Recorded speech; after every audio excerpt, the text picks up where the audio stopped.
Colonel Asad Genghis Khan, USMC. It's an honor to have you on. Welcome to the Lion's Den with Armed Forces Press.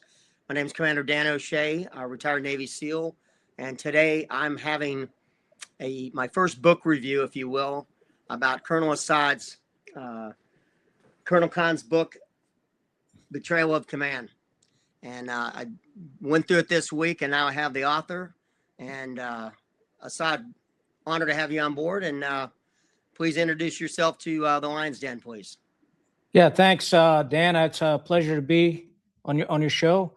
And as background for myself, I was born in Pakistan, and my family immigrated to the United States in 1970 because of political turmoil in the country.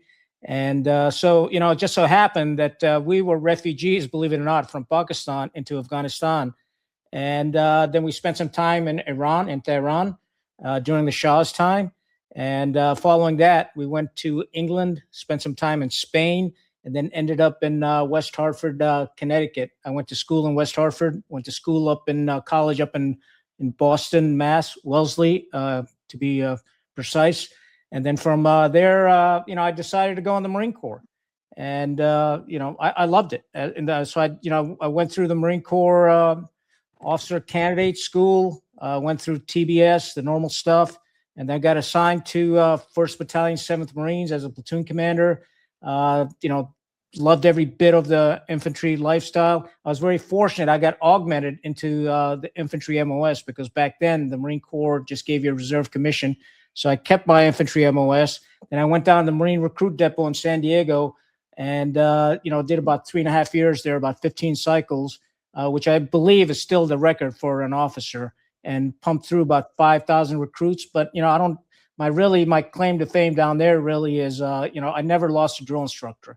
And the main reason I didn't lose a drill instructor was because, I built trust in them, and I wasn't into this, snooping around and looking for them to screw up. I was just always visible, and my view was if I was always around, and they saw an officer around, they're not going to do anything stupid, and they required leadership as well. So after the Marine Corps Recruit Depot, went to the Amphibious Warfare School. From after that, went to Saudi Arabia and served as an advisor to the Royal Saudi Marine Forces, and then came back and was a company commander at 1st Battalion, 2nd Marines, and then moved up to be the battalion operations officer, battalion executive officer. And after that, I went to the Naval War College, which I absolutely loved because, but I was a knuckle dragger. So I'd take an English course and learn how to write again and whatnot. And then after the Naval War College, there's a second-year program. And one day I'm working out in the gym, and this colonel comes up to me. He's like, "Hey, Genghis, are you applying for the second-year program?" I'm like, "What are you talking about, sir? I'm barely making it through the school." And he's like, "Listen, don't sell yourself short. If you don't apply, you're making somebody else's chances greater to get accepted, and you're just as good as anybody else." So I said, "What the hell? I'll throw in an application." I threw it in, and believe it or not, I was the only one selected from the Naval War College. And the reason being was they said in the board, when they asked me, "Why do you want to go to the School of Advanced Warfighting?" And my response was quite simply because I knew they needed planners to come out of there to get back down to the Marine Expeditionary Force staff. So my view was I'd get back to the operating forces, and that's the answer I gave them. And so they were kind of shocked. They said, "Everybody else wants to go on the joint staff and or be a general's aide." I said, "Well, I can't speak on their behalf, sir. I'm just telling you what I want to do." And I was the one selected. So I went down to the School of Advanced Warfighting, loved it, did that for a year down in Quantico. And then I didn't get to the MEF, unfortunately. I ended up at the MACTAF staff training program. It really upped my game. It made me smarter, gave me great exposure to the Marine Corps across all the 3 MEFs. And also, it made me a better instructor because I had to teach MACTAF operations. And then we had a great director there by the name of Colonel Dobson. This guy is a wizard, and he's a taskmaster too. I loved him. And one day he called me into his office. He's like, "Hey, Genghis, get in here. I want you to," he throws this bunch of stack of papers. He says, "I want you to finish this publication and doctrinal publication and get it printed." And I looked at it, I said, sir, you got the wrong guy. I'm not the right guy. There's a bunch of other guys here much smarter. He said, no, you're the right guy. You'll get it done. So, and they basically give you a team of contractors. And so I helped co-author the Marine Corps planning process, doctrinal pub. And, within 3 months, we got it done. And the majority of us was written. And so I was pretty excited, hey, good job. And then he called me back in. He said, you got that done. Now I want you to write Marine Corps operations, which was basically a blank piece of paper. And I'm like, you got to be shitting me, sir. Give it to somebody else. He's like, no, you got 3 months, get it done. And we got it done. So, I was very fortunate to be part of the Marine Corps planning process, Marine Corps operations. And while I was at the MACTAF staff training program, I was also doing counter narcotics work with the Coalition of Special Warfare. And we'd go out to Pakistan, because there's a lot of drugs coming through Pakistan and Afghanistan. To help the Pakistanis sort of deal with that drug flow, so I was exposed to Pakistan quite a bit. Aside from being there, and I was also a foreign area officer for Middle East and South Asia at the time. And you maintained your proficiency in Pashtun, correct? Yes. Was that as it growing up, and then because it's hard to maintain that proficiency, once you get into America, because you started school in America, it sounds like pretty young. I saw on some of the podcasts. I was like 9, 10 years old. I mean, the problem is you got to be able to think in the language, right? So when you talk about proficiency, I couldn't think in the language, but if you give me 2, 3, 4 weeks in an environment and you start thinking in that language, right? I mean, I can speak few languages proficiently, but I really have to focus on, once I start thinking in it, then I'm a native speaker then, right? So that was a big thing. And while I was at MACTAF staff training program, I got selected for battalion command at 2nd Marine Division. So I went down to 2nd Marine Division, because of my plans background and doctrinal background, they made me the G3 plans officer. So I was locked up in a vault, servicing all these operational plans that you have to, and this TIDFIDs and all that stuff, you have to keep them updated. And then 9/11 happened. And, my gunny comes running in. He's like, hey, sir, turn on the TV. And, I didn't have time for TV. I was like, gunny, get out of here. I got work to do. He's like, no, sir, turn it on. And, I obviously saw the airplanes. And I knew right there and then my life is about to fundamentally change. And sure as did you assume it was Al-Qaeda when it happened? The first plane, I didn't. The second one, I knew it was the jihadists because I've written a paper on jihadism at the Naval War College. So I was tracking a lot of this stuff, from 1995 timeframe.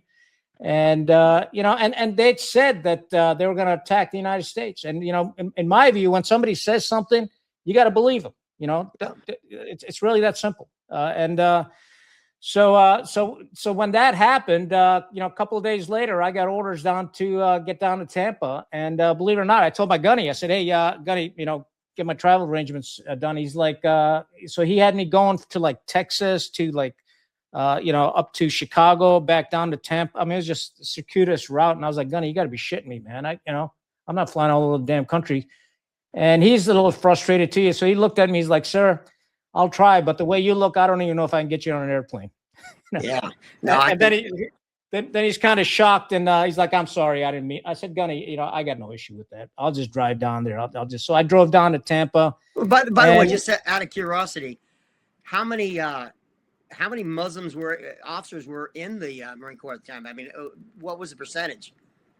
It's probably low, probably less than 1%. Out of the Marine officers, very low. I mean, I didn't ask anybody what your religion is. I mean, we don't go down that road as military personnel. But frankly, I didn't know anybody. I'd met one Marine that was a Muslim, and during Ramadan, he was trying to escape, didn't want to go to training. He was in a sister company when I was in 1-2. So the company commander asked me, which I said, send his ass to me. So he came to me, and I lit into him. I said, let me tell you something. The whole part of Ramadan is you do your normal stuff. And you're trying to scam. So, don't play this crap with me. He's like, well, sir, I said, I'm a Muslim, man, and I'm out here training. Get your ass over there before I throw your ass in the brig. He understood. He knew you couldn't, hide and slide. Well, so, as someone who went to Ranger School, I know about having to fast and still have to carry a 60-pound rucksack for 22 hours a day. They don't care, and I know I looked at your record. Rangers, it sounds like the only thing you didn't do in your career. But yeah, I mean, you can operate on not a lot of food when need to, because sometimes it's just the reality of the combat situation you're in.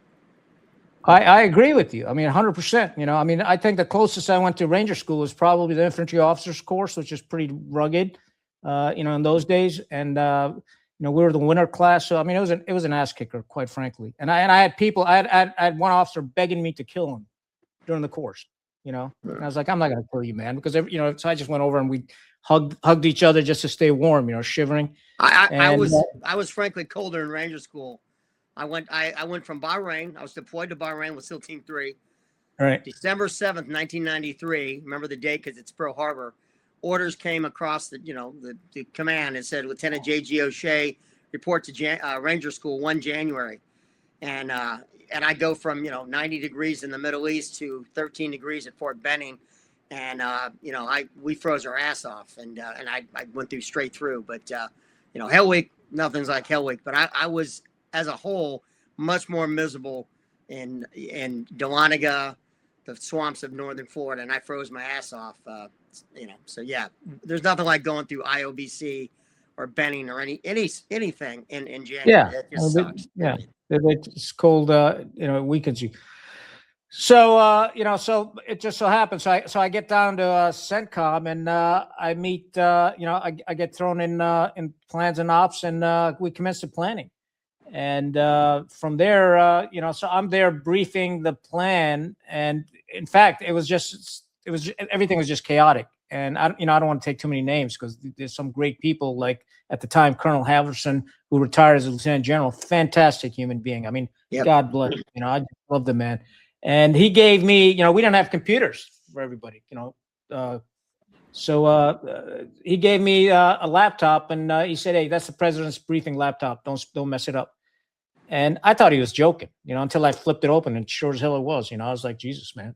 But anyway, so the first brief to the Council of Generals, I went to brief it, and it's supposed to be 45 minutes, and I'm 2.5 hours into this brief because every colonel, every general's got to make a comment, and some of the comments were just plain stupid in my view.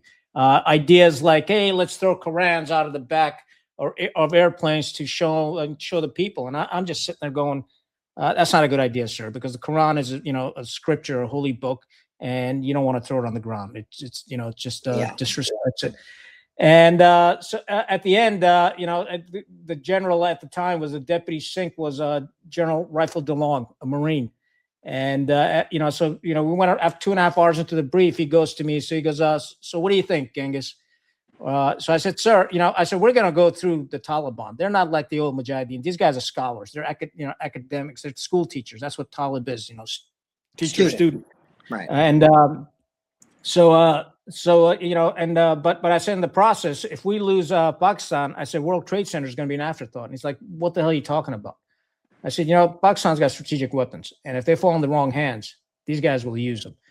And he's like, "You're talking Armageddon, Colonel." I said, I was leaning on the podium, a little flippant, and I said, "Your words, not mine, General." And he went literally berserk on me. He threw me out of the room, and I went down to my little cell, my planning cell, and I'm picking up my shit because I figured I got fired and I'm going to go back to Lejeune. I got a battalion waiting for me. I'm fine.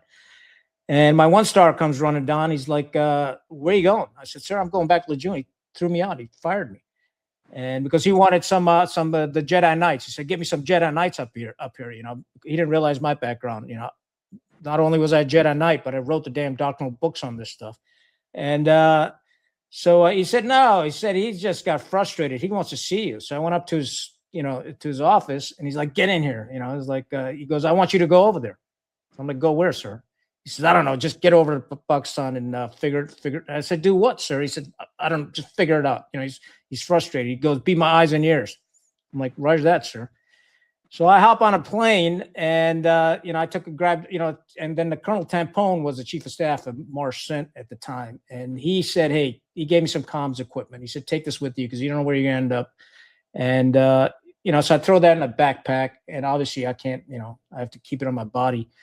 And I got on a airplane from Dulles. I drove up to Quantico, where my family was, see them.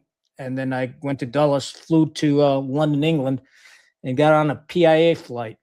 And and you know the deal, man. We're all, I get to the PI counter. There's a line about 200 people trying to get on that damn plane, and they want, they want 10 pounds from me for some extra insurance fee. I don't have any pounds. I got nothing. So I give him a $20 bill. I said, here. He goes, we don't take dollars. And then I'm thinking, he said, there's a money exchange. It's way down in the terminal hall. So I'm thinking, shit, man, if I go all the way down there, I'm going to lose my spot in the line. So I turn around to the guy. I said, hey, you give me 10 pounds for 20? He's like, yeah, sure, behind me. Anyway, I get on the plane and I land in Islamabad, and there's no embassy vehicle. Because I'd been there so many times, the Suburbans would show up. Nobody shows up. So I'm thinking, now what do I do? So I get in a cab and I tell the cabbie that I didn't want to tell him I want to go to the U.S. Embassy because, everybody's amped up.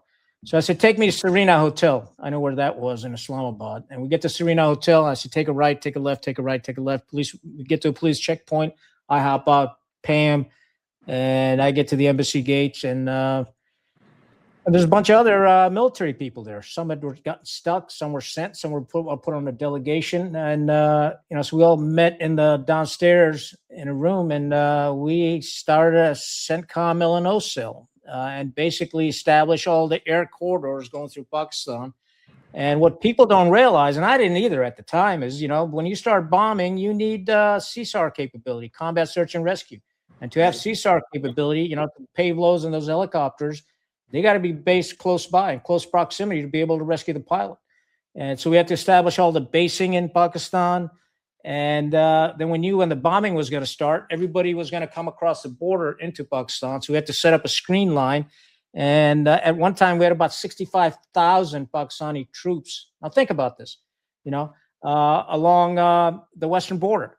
Now, Pakistan on the east is, always button heads with India. So they're really focused eastward.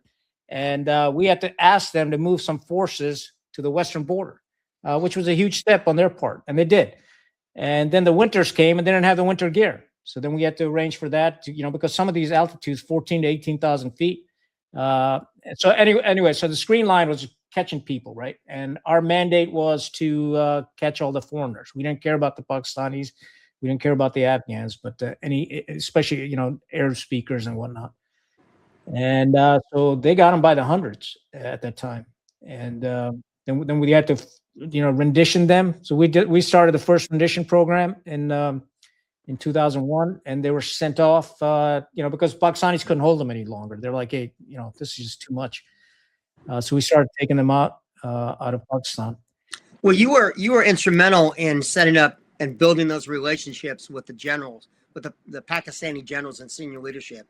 And I kind of want to go into the, Pashtun culture that I think you were probably uniquely qualified to understand, that and having to build and getting access to those bases, that all had to be negotiated. And it sounds like, you were taking the lead, for the embassy, probably as much due as us to your language, but even more so your cultural understanding of who we were dealing with and the requirements back and forth between Pakistan and the U.S.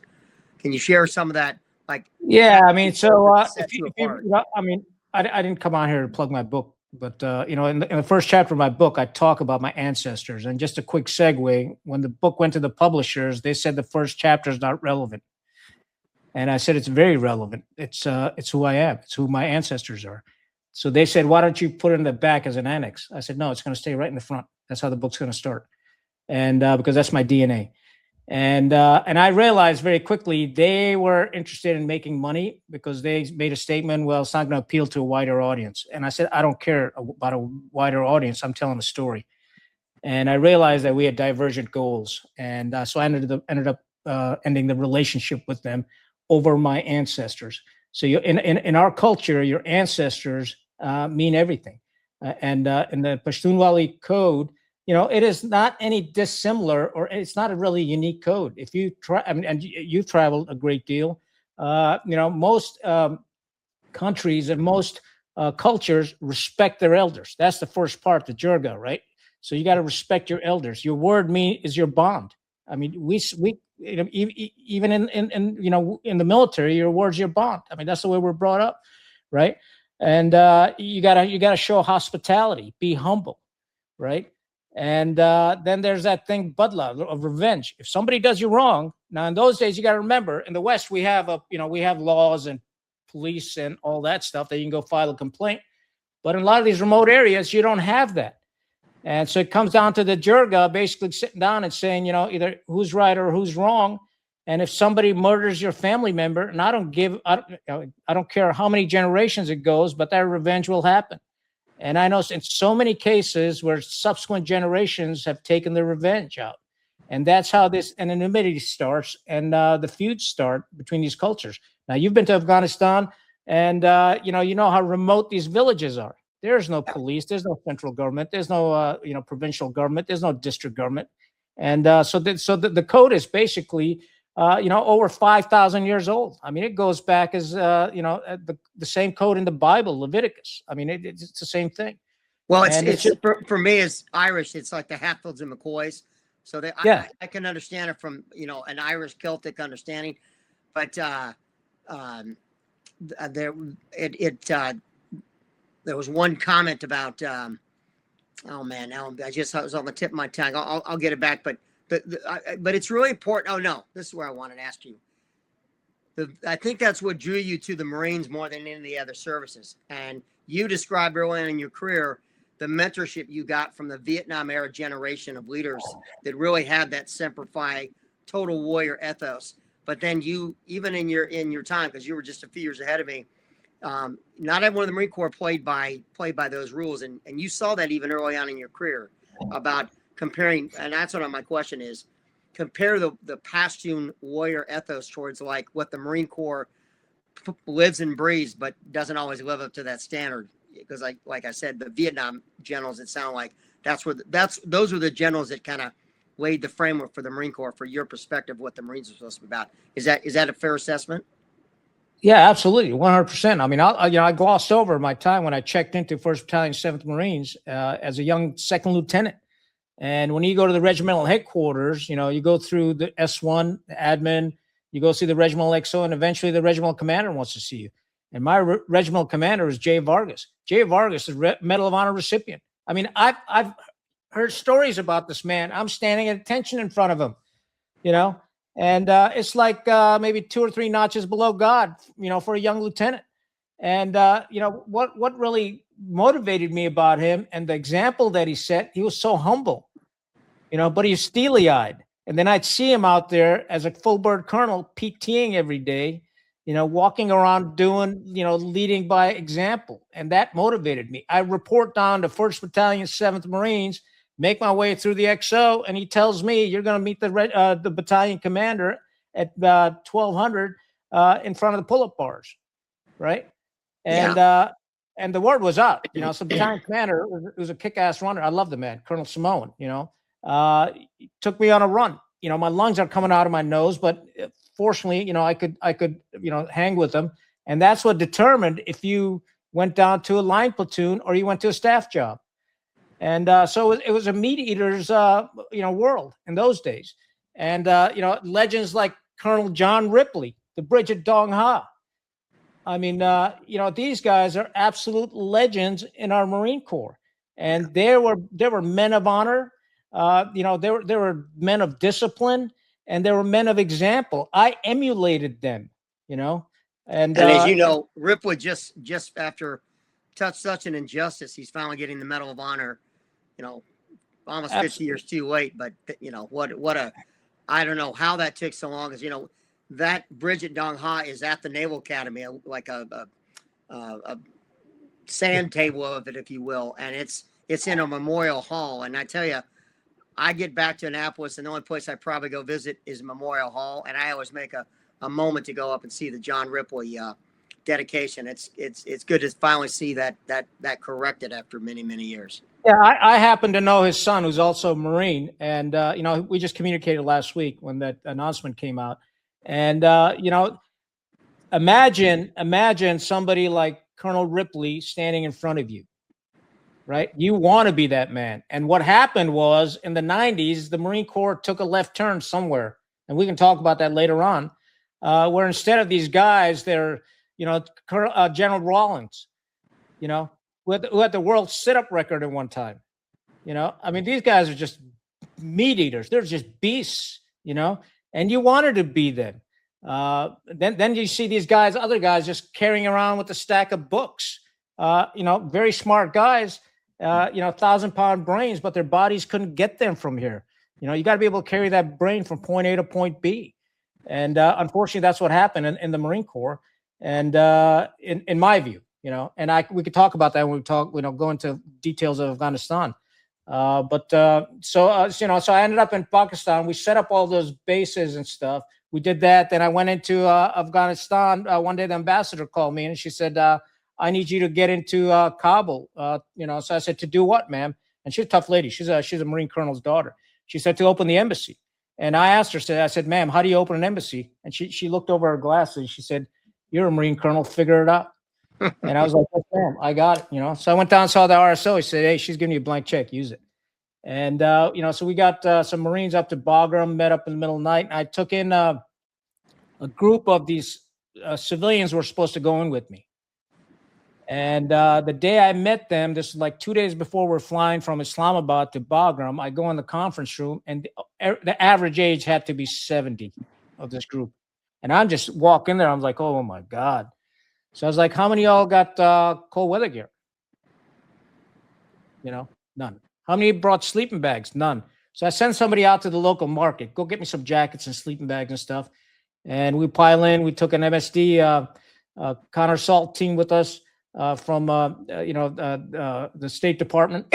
And we land in Bagram in the middle of the night. I put them up in a bombed hangar. Next morning, link up with a special forces team, and they've got a bus locked down, a couple of buses, and we're supposed to drive down to Kabul. And typical Marines, you got to love them. I love Marine gunnery sergeants, right?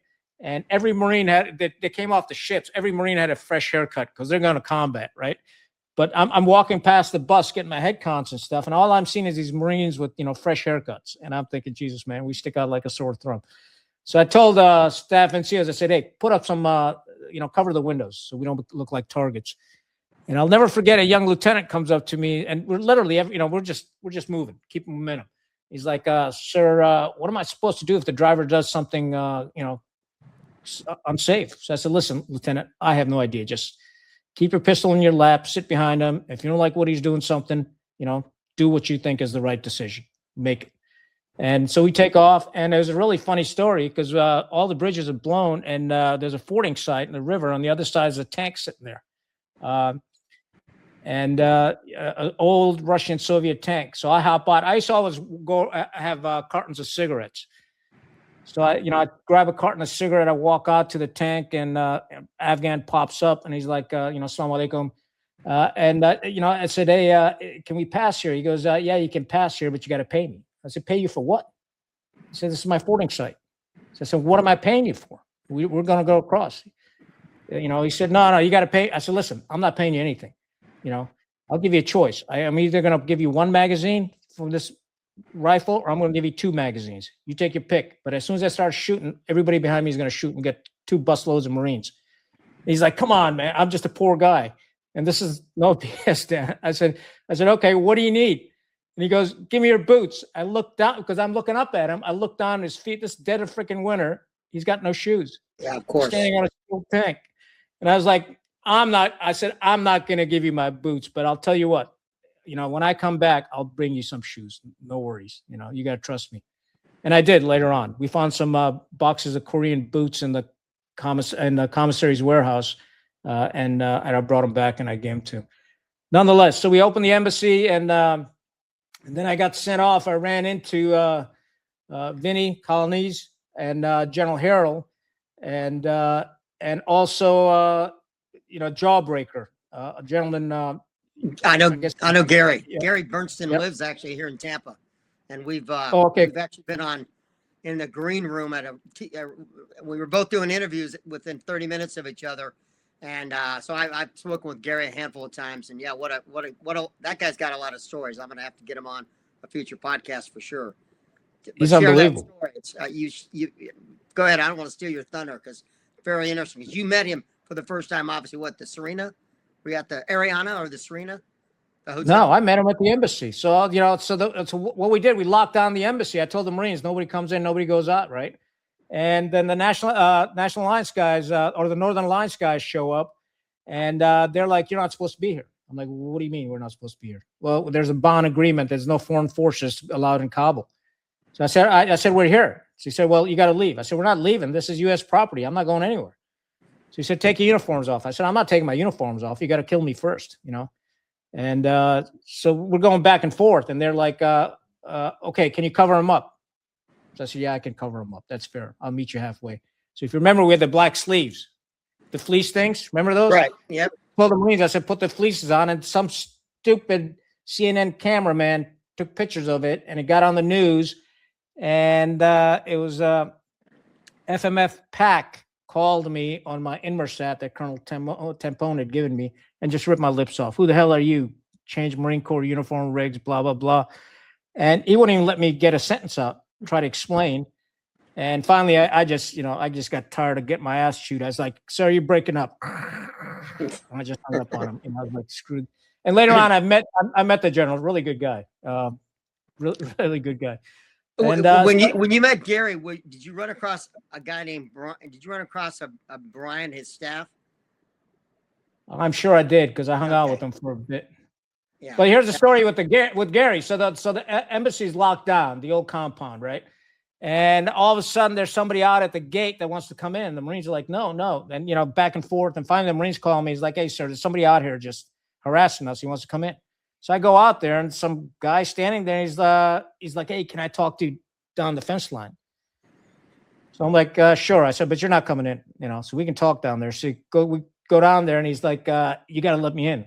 I'm like, "Nobody's allowed in here. You're not getting it." He goes, "I'm with the agency." So I said, "I'm a freaking astronaut, I said, "How the hell do I know you're with the agency? You got an ID card or anything?" Because "You think I'm carrying an ID card being with the agency?" So I said, "Tell you what, give me your name. I'll call back to Islamabad and, I'll verify you." He gives me his name. He's legit. So he comes in, and what he's looking for is, I happen to have the senior diplomat in country at the time. And the senior diplomat was the State Department's maintenance facilities undersecretary, whatever, this old, elder lady. And she's in a bunker. And so he's like, "Hey, we need this lady to get up to Bagram because Karzai is coming in, and we need some, political diplomatic representatives up there." So I'm like, "You're joking, right?" So all I'm thinking in my mind, I got to drive all that road up there. But then I'm thinking, that tank guy, I owe him a set of boots. So we go down and talk to this lady, and she's all excited. That's our 15 minutes of fame. So I'm like, okay, if she wants to do it, do it. So we, get our counter assault team, and we load up, and we get, I come to the same boarding site, and the guy hops out. He's like, "Hey, did you bring me anything?" I go, "I told you I would, I said, go in the back, there's a box there." So he pulls out a pair of boots. He's like, "Hey, thank you very much. You're a man of honor, So I said, "Take the whole box, man. Take it all." There's like probably a dozen pairs, old boots. And he's really excited. He's, a wealthy man now. And so we go there, and we end up at, there's a tent set up where they're doing for aircraft control, tax or something. And so, they had a like a wooden chair. So I put this lady in there, and I gave her a poncho liner. I said, "Ma'am, you get some rest, and I'll come get you when Karzai's plane lands." So I check with this young radio operator. I say, "What time's Karzai's plane coming in?" And he's like, 2200, sir. So at 2000, I check with him again. "Hey, we're still good?" He's like, "Coming up at midnight, sir." I'm like, okay. So 2200, I go and check on the plane. And there's a new kid out there on watch. So I'm like, "What time's Karzai's plane coming in?" He's like, "Sir, the plane's come and gone." And I'm like, "You got to be shitting me. Really?" So I said, "That guy before you told me." He said, "That guy is a clown." And I'm like, man. And I was always taught, that bad news doesn't get good with time. So I went, and this lady's asleep in her chair. And I said, "Ma'am, gotta get up." I said, she's like, "Hey, is Karzai here?" I said, "No, ma'am. Yeah, we messed up. He's come and gone."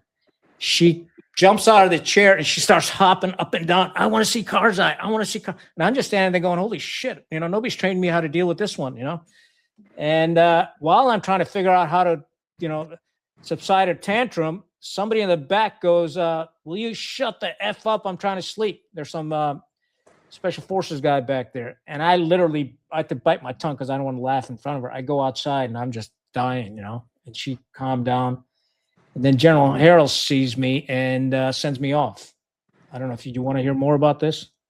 Well, you can wrap that story up. I mean, I can only imagine how upset, because her 15 minutes of fame went out the door. And I mean, I guess it's about an hour drive, as I recall, from Bagram down up to. It took us longer because there's no roads in those days, right? Everything got bombed. Yeah. Now, with Harold sent me off on some other missions, right? And so I ended up all over the place throughout Afghanistan with a bunch of ODAs, with the Seabist and whatnot. Yeah. Then I made my way back to Pakistan, and then we had some issues there, and then it was time for me to come home, basically. Yeah, well, I want you to share your reception at CENTCOM.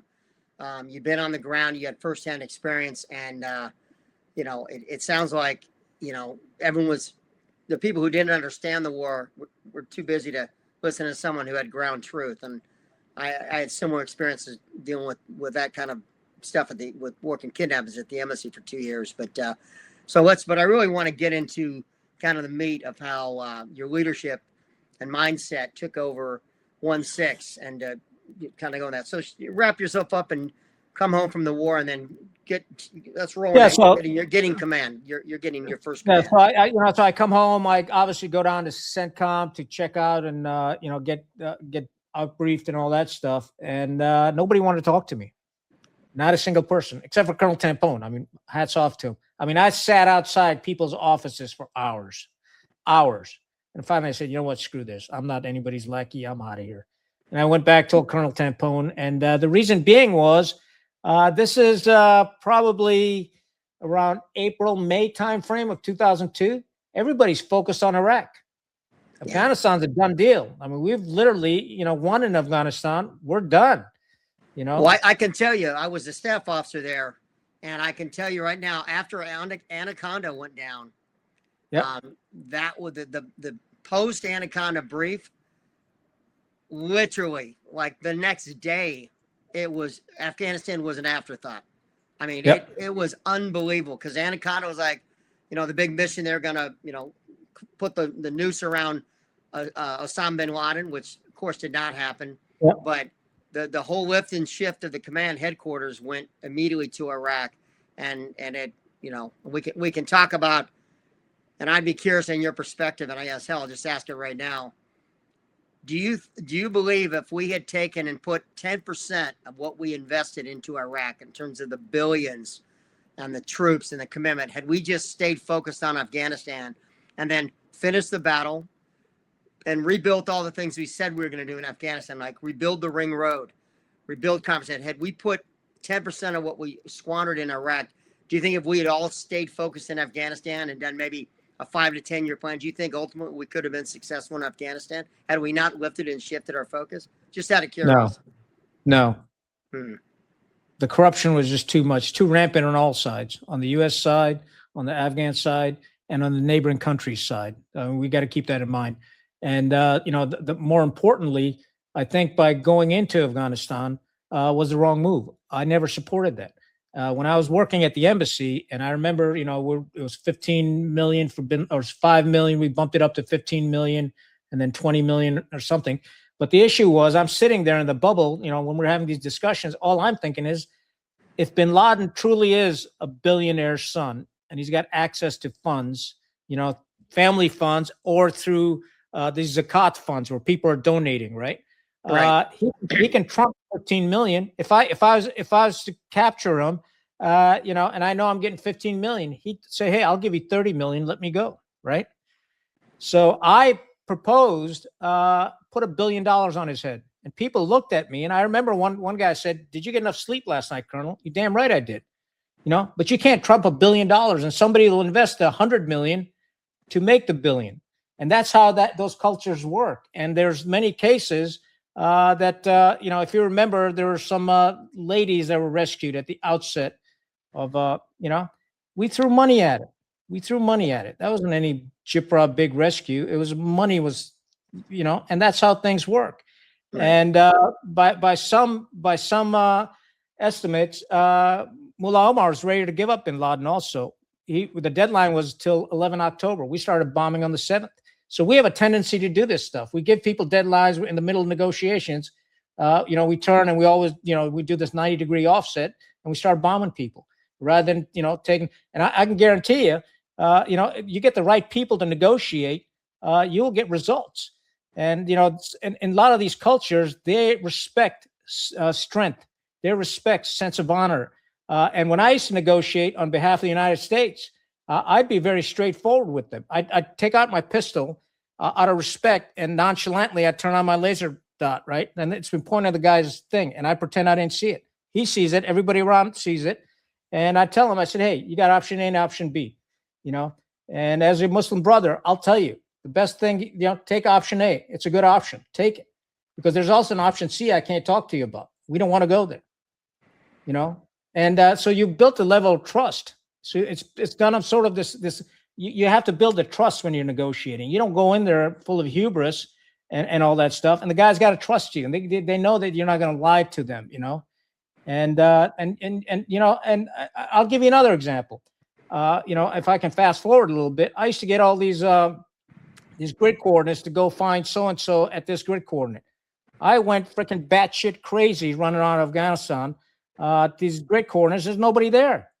So finally, I got so freaking fed up. I went back to Skiff, and I said, "Let me tell you something. You give me the freaking list of people you want, and I'm tired. I'm not running around for you anymore." Well, I said, "Well, you don't have the clearance. I got TSSCI." I said, "You read me into whatever freaking program you're in if you want me to do this. Otherwise, I'm not doing it. Don't call me anymore. I'm done running around." So finally, they gave me a list, and I'd go to their village. I'd literally knock on their door, right? And where's Mullah so-and-so? Well, he went off to Pakistan. Where's his kids at? They were standing right there. Where's his eldest son at? And if the kid was 14, 15, 16, 18 years old, I said, come with me. I wouldn't tie him up. I wouldn't do anything like that. I said, tell Mullah X, Y, and Z, I can take a name, Rosie Khan, to come see me. And I take the kid with me. He'd sit there, drink chai with me. I'd feed him, we'd sit around, shoot the breeze. And 2-3 days later, the mullah would show up. And I'd say, you're a man of honor. I respect you. Grab a seat. And I'd give the son $100. I said, go on home. And it was done in a manner that was, it was, and I'd tell the mullah, I said, listen, bud, here's the bottom line. Your name's on some list. I don't know why it got on that list. I really don't care. I'm going to call in a helicopter. You're going to get on that helicopter, and they're going to fly to Bagram, and they'll question you. Just tell them the truth. That's all it is. If you've done something bad in your background, that's between you and them. I consider you a man of honor. That's all, And it was done without shutting down the entire village, without waking people up in the middle of the night, without flex cuffing everybody, and all that other stuff. You know what I'm talking about. Yeah. So there's different ways of doing things within that culture, and we just got to learn how to do it. That's my whole point. And getting back to your point about Afghanistan, I was never a big fan of this whole thing. It could have been resolved in a jerk-up, honest to God. Because you have to understand how we think. But I think what happened was we got sort of wrapped up in the Northern Alliance mindset. You got to remember the reason Taliban came into power was because the Northern Alliance was harsher than the Taliban. They were in power at one time. And I went to the actual village where this incident happened in Miamdo, where young kids were raped, killed, and left outside. And Mullah Omar was a school teacher, and he went and saw this, and he's like, what the hell's going on here? He picked up some shovels and stuff and chased these Northern Alliance guys out of their village. And the next village called them and said, hey, we're having the same problem. They're doing this to our kids. And, that's how Taliban spread across Afghanistan. And, and I'm not certainly defending them by any sense of the word, because they're just as harsh, right? But that's all that country knows. It's one harsh regime after another, right? Right. And that's where they have to, basically minimize this friction and conflict between various villages, various tribes, and they learn to coexist. They've got very distinct boundaries. And then later on, when I was a battalion commander, they gave me Afghan National Army forces. I might as well take their freaking enemy with me. These guys they're right. They were bringing in Uzbeks and Tajiks and whatnot from the north, right? Yeah.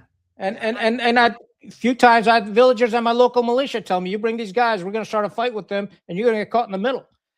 So I'll throw out, I spent a lot of time in Iraq, and I spent 2 years at the embassy in Baghdad. So I'm well familiar with the different cultures between, DEA, FBI, embassy, agency, and the rest. So very unique, because not a lot of guys have that experience. If you're not a FAO, your average Marine or even Navy SEAL doesn't spend a lot of time in embassies until later on in their career, and the average Joe doesn't really do any embassy time unless they go the FAO route.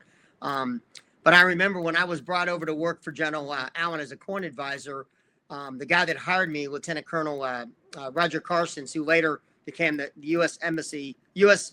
envoy for hostage affairs, who brought back, I want to say, 57 folks under both Biden and the first Trump administration. And he's a personal friend, another mentor, and just, a rock star individual himself.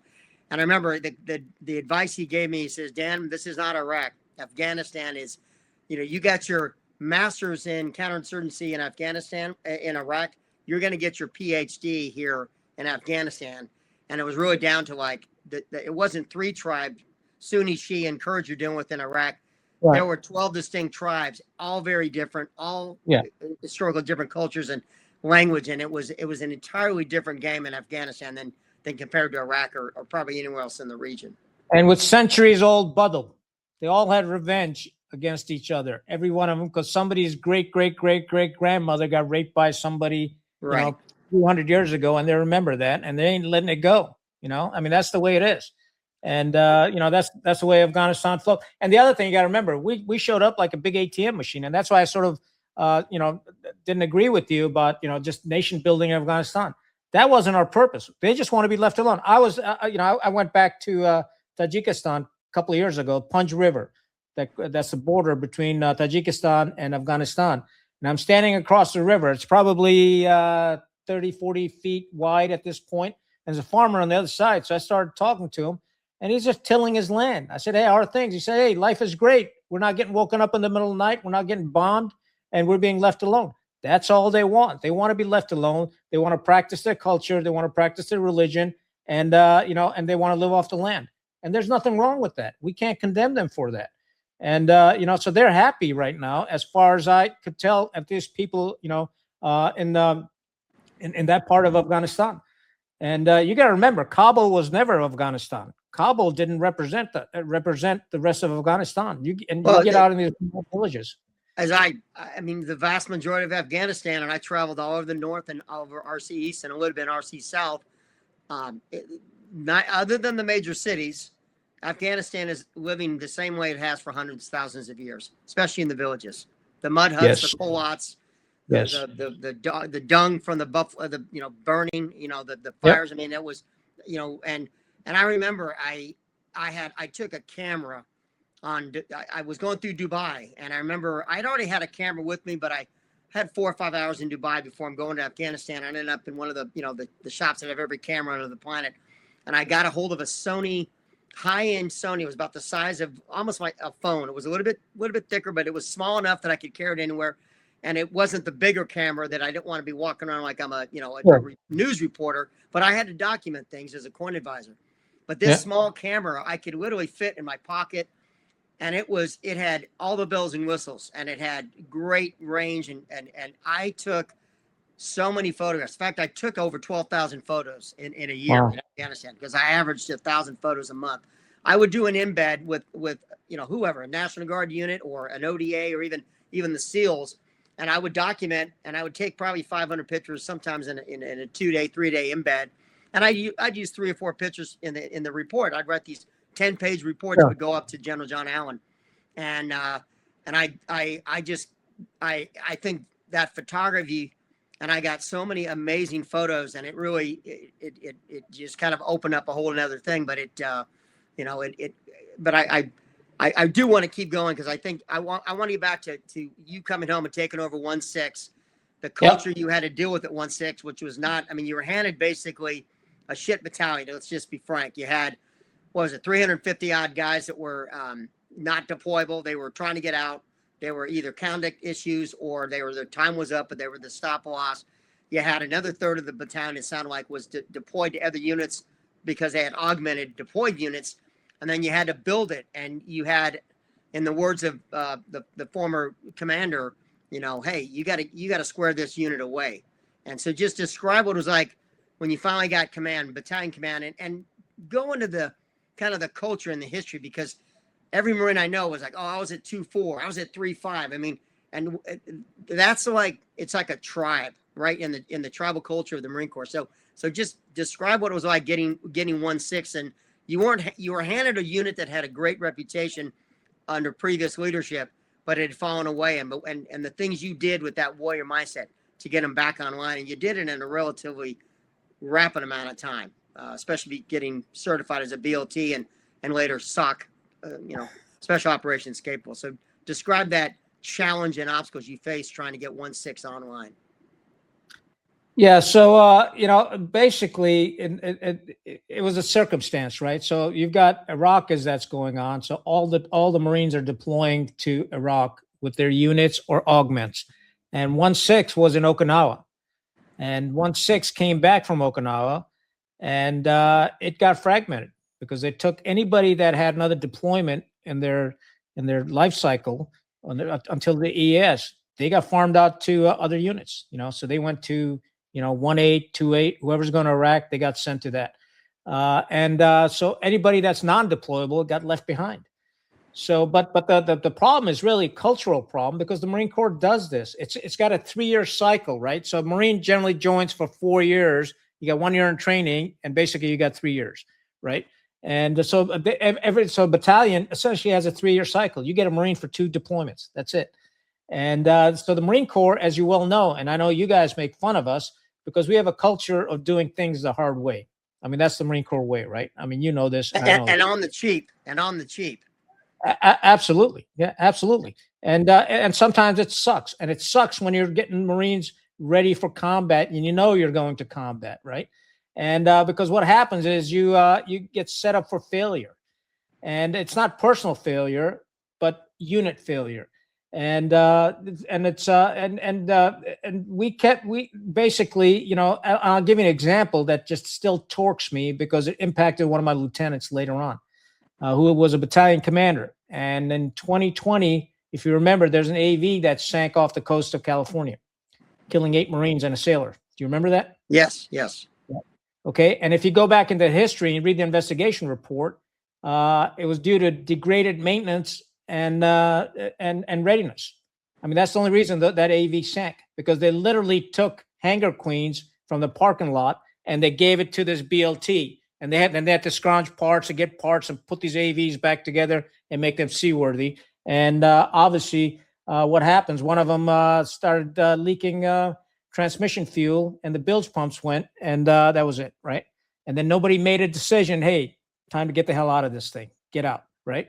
And so that's what happened. And what happened was the battalion commander the BLT commander gets relieved. When it wasn't, he received, and this young man doesn't know shit about AVs any more than I did. All I know is, I know how to get in and out of them. I'm not the expert in that, and that they'll send you a bunch of reports, readiness reports. You look at them, and, if you're in the 90th percentile, you're good. Nonetheless, he got hammered, ended his career. And this could have been avoided and should be avoided if the Marine Corps takes a hard look at readiness of its operational units and makes them a top priority. That's the bottom line. So in the case of 1-6, the battalion, as you mentioned, was gutted. We gave up 178 Marines that went to other battalions. I remember a battalion is essentially about 800 strong. So about 178 Marines are gone to another battalion, right? So we've already gutted that. And then in return, we got 300 non-deployables. These Marines know they're not going anywhere, right? And they don't want to train. They don't want to go out in the field, right? And they just want to be left alone. And what happens with the non-deployables in some cases, they could be their rotten apple, right? For the brand new young Marines. So we got 300 of this, right? And on paper now, 1-6 looks like, hey, it's staff to TO. It's a full up battalion. But the reality is we're not, because most of our Marines are non-deployables. I had a battalion by TO has 71 sergeants. I had 18, right? All new staff officers, all new chiefs in the S shops, all new company commanders, and new lieutenants. And then we, in return, that the 350 that I talked about, we got 400 new Marines straight out of SOI, School of Infantry. Of infantry, yeah. Yep. All the way up 1 month before deploying. Now think about unit cohesion. How the hell are you supposed to train this young Marine to be part of a fire team or a squad and, make him proficient in tactics 1 month prior to battalion? Not all 400. They're all phased in as the class has graduated. And so that's the mess we're in. I mean, SEAL, just for comparison, a SEAL platoon back when I was in would be roughly 14 guys, 7 man per squad. You'd have a 12-month. Every platoon would have the core of the original platoon, which is usually about 2/3. So you usually have anywhere from 10 to 12 guys that had been in the previous deployment for that platoon. Because what they did in the Navy or in the teams is you would deploy as alpha platoon, you'd come back, and then they'd reform it, change that. You wouldn't be alpha anymore. They changed it to another name so they could keep up with the sorts and the accounting. But you would have a core of the platoon and usually 4 to 5 new guys in every platoon. But you would have a minimum generally of 12 months in a workup. Now, maybe sometimes you could do a compressed 10-month workup, but you would never deploy a month after. You would never take it. Would never work. And I can't imagine. We're talking 14, SEAL teams, which higher experienced guys in training, but you're saying 400 new Marines a month before deployment. Well, not all 400. They're all phased in, right? So I probably got maybe 30, 40, 50, whatever that class graduated and sent to us. Yeah. My point being is, and let me just reframe this whole issue in another way. So normally when you go from a battalion, which is 800 people, to a BLT, which is 1,200 people, right? So a battalion's got 800 people, 3 line companies, H&S company, and a weapons company. That's what a battalion's got. When you become a 1,200-man BLT, they give you an artillery battery. They give you an engineer platoon. They give you an AV platoon back then. They gave you a tank platoon. They give you a reconnaissance platoon, and they give you an LAV platoon. So you go from 800 to 1,200, 50% increase, right? And normally to do that transition, you get 6 months to grow. We got 3 weeks. 3 weeks. That's crazy. That's 3 weeks, right? Yeah. 3 weeks. And normally then to become a BLT, to get your SOC certifications and all that, because you have to send everybody to schools, different Coxswain schools and all that stuff, you get a year, right? Yeah, no, I did a MEU workup with, I can't remember, it was out of San Diego. Did not do the deployment, but I spent a 12-month workup, and all of us, 9 months of our 12-month workup was with the Marines, getting you guys certified, and we cross-pollinated with the Force Recon guys. But Gunny, it was on the West Coast. So I don't know if you know any of those guys, but I know what the SOC qualification looks like because I saw you guys go through before that deployment. Right. So that year of workup was compressed for us down to 6 months. So I got 3 weeks to form the BLT. Then I got 6 months to get qualified, special operations capable. And luckily we had some great help. And instructors from SOTG, Special Operations Training Group. Great guys. I mean, phenomenal. They busted their ass as much as we did. But here's the issue, right? So the first day, so I take the battalion or the BLT up to AP Hill. And I want to get everybody qualified, right? I want to make sure everybody can shoot. And all our machine gunners, all our saw gunners, especially our saw gunners, let's just talk about them for a minute. Every one of them failed the qualifications, operational readiness evaluation. And I'm standing there scratching my head like, what the hell is going on? How can this be? How can these Marines not know how to shoot their M249 saw, right? And come to find out, as I start digging into it, guess what happens? Remember those new Marines that are coming from SOI?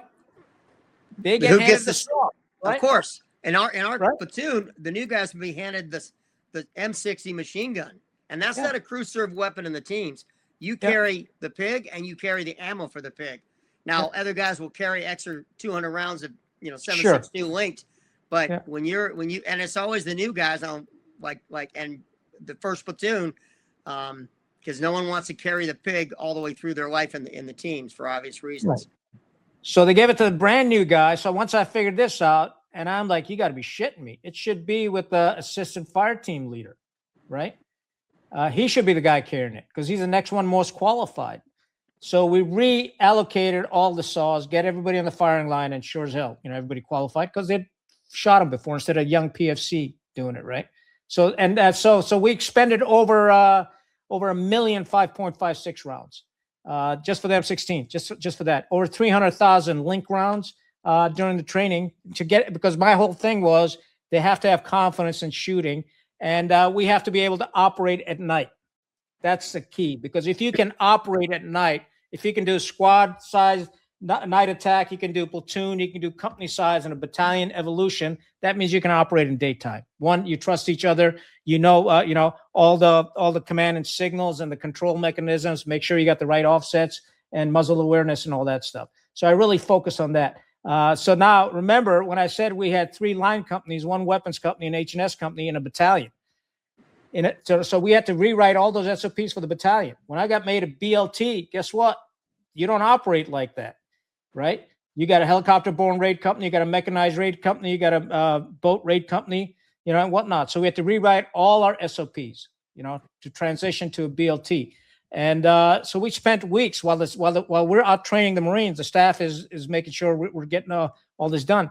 And then, the combat leaders course to getting all these people spun up, because we didn't have the talent. So the staff NCOs taught our combat leaders course and the NCO course.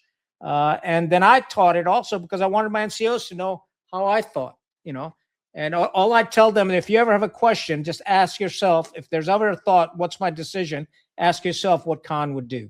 And I'll tell you what Khan would do. Khan would always take the harder option. Right? Because the harder option is what gets you to success. You take the easier option, you can get your ass in trouble. So you got to have that type of conversation with your Marines so they understand your rationale. And and I'll give you another example in terms of, we had no up-armored Humvees, none, right? None, because they're all going to Iraq. And I'm thinking, holy shit, I got to take my Marines to Afghanistan. I know what's going on in Afghanistan. So you remember those 350 non-deployables I had? Yep. So we had a formation. Everybody raise your hand. Who's a carpenter, welder, electrician, plumber, painter? Raise your hand. They raised their hands. We got them dungarees, and they became our maintenance platoons. So they went around maintaining the barracks. They loved it. One, they're learning a trade, or and 2, they don't have to go to the field and train. And 3, the welders. We went out and bought 3/8-inch steel plates, and we up armored our own Humvees. That's what we did. And then we tested them against 81 mortar round and a Claymore mine. They withheld. And I remember when I did that, some master sergeant from the MEF comes down to see me. And he's like, hey, sir, I'm Master Sergeant so-and-so, and you've done illegal modifications on your Humvees. And I remember I was in my office. I just looked at him. I said, Master Sergeant, are you going to Afghanistan with us? He's like, oh, no, sir. So I said, get out of my office. I threw him out. And he went to the Sergeant Major complaining that the CO just threw him out of the office, and Sergeant Major threw his ass out too. So get out of here, man. Go away. So my point being is, and then when we got to Afghanistan, I know we're going to the mountains in central Afghanistan, right? And we got this old flak jackets. You remember the heavy crap? And no, because we're the SEALs. We got all the high speed white stuff. But I know what you guys had to carry for sure. Yeah, and that's where I got it from. I got it from Special Forces, the SAPI plate holders. That's where I learned it from my first tour. So so I got a tailor out in Kandahar to make me. I sent a demo out to him, an example. I said, make this up. And he made it up, but he couldn't get the material. He didn't have the right material, that nylon's, heavy duty, the heavy duty nylon. Yeah. So I sent it to Pakistan with some money. I said, you go to Pakistan, buy the damn material, get your ass back here, and I want 1,000 of these made up ASAP. And he did. And then I told the Marines, I said, here's the bottom line. I can't order you to wear them. I'm going to wear it, because when you get to altitude, at the height, and it's going to be hot, so my advice is travel light. And vast majority of them put it on, and they were thankful for it.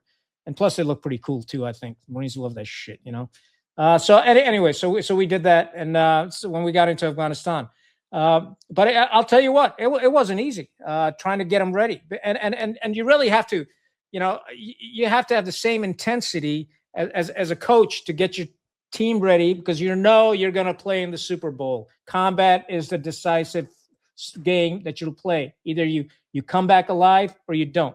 So it's serious business, and that's the way I took it every day. I freaking, there wasn't a moment that I wasn't thinking about how to be successful in combat. Not a freaking moment. In the middle of the night, I'd dream about this stuff. I'd quickly write it down. Next morning, I'd go, to my headquarters and say, hey, this is the idea. What do you think? It's going to work or not? And I was obsessed with it. And you have to be obsessed because you're dealing with human lives, and I don't take great satisfaction in casualties. I really don't, because there's a family behind that young Marine who entrusted his life in your hands. He trusts you. And if you can't return that trust and you don't have that type of passion and obsession, you don't deserve to be a combat leader. It's really that freaking simple. And I'll tell anybody out there that's out there, an infantry officer or a special forces guy, if you're not willing to die or sacrifice your career for those below you, you don't deserve to be in that freaking uniform. It's that freaking simple. And that's the way I approached it. I had no problem. I charged many and many gunfights with my Marines. And they'll tell you, it's written in the book, testimonies, right? And I did that. And I was willing to sacrifice my career. Shit, everybody wants to be a fucking general, but it means nothing to me. It means nothing. What means more to me is what my Marines said in that book. That to me, they're taking that to their grave. And I'm taking that to my grave also. I don't give a shit about any medal I got or didn't get, And that's the trust. That's that semper fidelis that we all have to fix. It's imbued in us. And that's what the Vietnam generation did us. That's what John Ripley did when he got underneath the bridge at Dong Ha and wired it up to blow it up at great risk to himself. But it's really important, and your passion's coming out. It came out in the book, and trust me, I'm going to share at least probably the most powerful quote, because I read every quote from your men that wrote about a paragraph about you, and every one of them, as a former platoon commander, those are what you want to be remembered for, not what's on your chest, but what your men say about you. And you and I both, Major General Jones, right? So I was part of his, I went and did an Odyssey weekend. He runs that Odyssey program helping vets, and I spent a weekend up there. So I got to meet General Jones, what an incredible human being. And he had commanded 1-6 early on when you were handed it. In Desert Storm. But what did he give you? His advice was, hey, man, you got a freaking disaster here. I'll share that with you. We were at AP Hill, and T.S. Jones is one of my all-time heroes. I'm telling you. Okay, I love the man. He's my regimental commander, and and he talks so damn fast. I mean, he talks faster than I do. But I love the man, and did many operations with him, cold weather. Froze my ass off with him in the Arctic Circle, Alaska, and all that stuff. Love him, absolutely love him. So I was at AP Hill, and he was a former 1-6 commander. 1-6 got a very historic reputation going all the way back to Bella Woods. We earned that reputation, Devil Dogs, and Johnny the Hard, Medal of Honor, Navy Cross, multiple Silver Stars, bones sticking out of his leg, and he still commanded the battalion. That type of Marines they were. And so T.S. Jones carried that legacy into Desert Storm, and he was phenomenal. So when he heard that I had 1-6, he's always been proud of me. He's a mentor of mine. And when I got relieved, let me tell you something. He went to the commandant and said, "You relieved the wrong guy." T.S. Jones, that's the type of guy he is, right? Yeah. Because he knows people of character. And so he comes to AP Hill. He drives down from Quantico to AP Hill and sees me, and we're doing squad envelopments, right? And so he wants to go with the maneuver element, because normally I would go with the maneuver element to evaluate them. So he says, "Hey, I'll go with them, Genghis." I said, "Fine, sir, go." So he goes with them. I'm with the base of fire, and the base of fire is supposed to shift and then seize on signal. And so it seizes base of fire. They attack across the objective. All of a sudden, a round goes off from the machine guns. And I'm like, holy shit. Not only my Marines are downrange, but I got the commanding general down there, right? And luckily, nothing happened. And so obviously you have to figure out what the hell happened with the gun. It was a cook-off and all that stuff. That's another issue. He comes back. He's like, Genghis. He goes, "You got work to do. This battalion's a mess." I said, "You damn right I do, sir. That's why I'm here. That's why I brought him to AP Hill. And you got to help me." So he said, "What can I do for you?" So I said, "Well, give me some AT rounds, And he gave us some extra AT rounds to shoot, but just a phenomenal individual, right? And I loved him. I still do. And but we were a mess, and took multiple rotations at AP Hill to get the battalion combat ready. And my biggest, claim to fame, I'll tell you, is not the moniker of Deathwalkers that the Afghans gave, the battalion. the biggest thing that I take pride in, we didn't have a single fratricide issue. And the reason we didn't have a single fratricide issue is because of our SOPs and our command and control and our signal plans, right? Because we just ingrained that into everybody's head to make sure that you had offsets, to make sure you had muzzle awareness, and to make sure that, that you're safe. Now, there's a couple of times, I'll tell you, when we did some gun runs with Harriers and shit, 20 meters, 25, 30 meters in front of you, the pucker factor goes up. And, a couple of times we lucked out, we didn't get any hits. So my favorite picture is a saw gunner. I bring it back in combat. Somebody took a picture of a saw gunner engaging a target, and he's got an air panel on his back. So the aircraft will recognize left and right lateral limit. He's got an air panel on his back, and he's got a gunner tapping him on the back, adjusting his fire.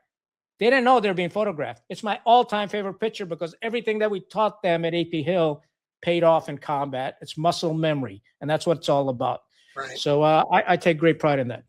Well, your leadership style comes out, the kind of person you are.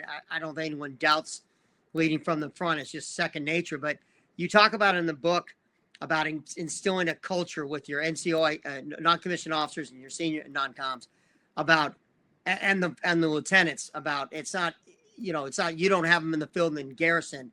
That comment about like leadership of being seen out there constantly and guiding and pushing that. I think that was critical to turning around that battalion you were initially handed to turning them into a very effective fighting force. I mean, you guys had an absolute historic deployment because of what you did, turning that BLT into, the misfits, where General Jones was saying, hey, you got to square these guys away. And you had only 6 months to do it. You didn't have the 12 months that was normal. And I think a lot of it was that leadership philosophy you imbued down to your troops. And I was like, what are your troop leading procedure guidance for your Marines for like one-on-one leadership? What do you think was the key message besides really being seen everywhere at all times, it sounds like? Yeah, so as a battalion commander, every Friday I would teach a class, right? Get all my staff NCOs and officers separate, teach them, talk about leadership. I'd get all my NCOs, spend some time with them also, and the bottom line is, it's mission first and people always. And these aren't just bullshit words that I'm throwing out, right?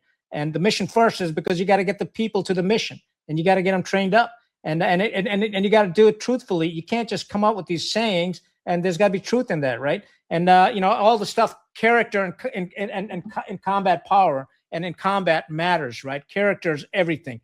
Integrity is everything. And what I mean by that is Marine officers generally taught, hey, I'm leading from the front, and in front of a formation, you're running along and all that stuff. But when the rounds are being shot at you, you don't see the unit leaders. I remember first time I was in combat and the enemy starts shooting at us, and everybody turns around to look back.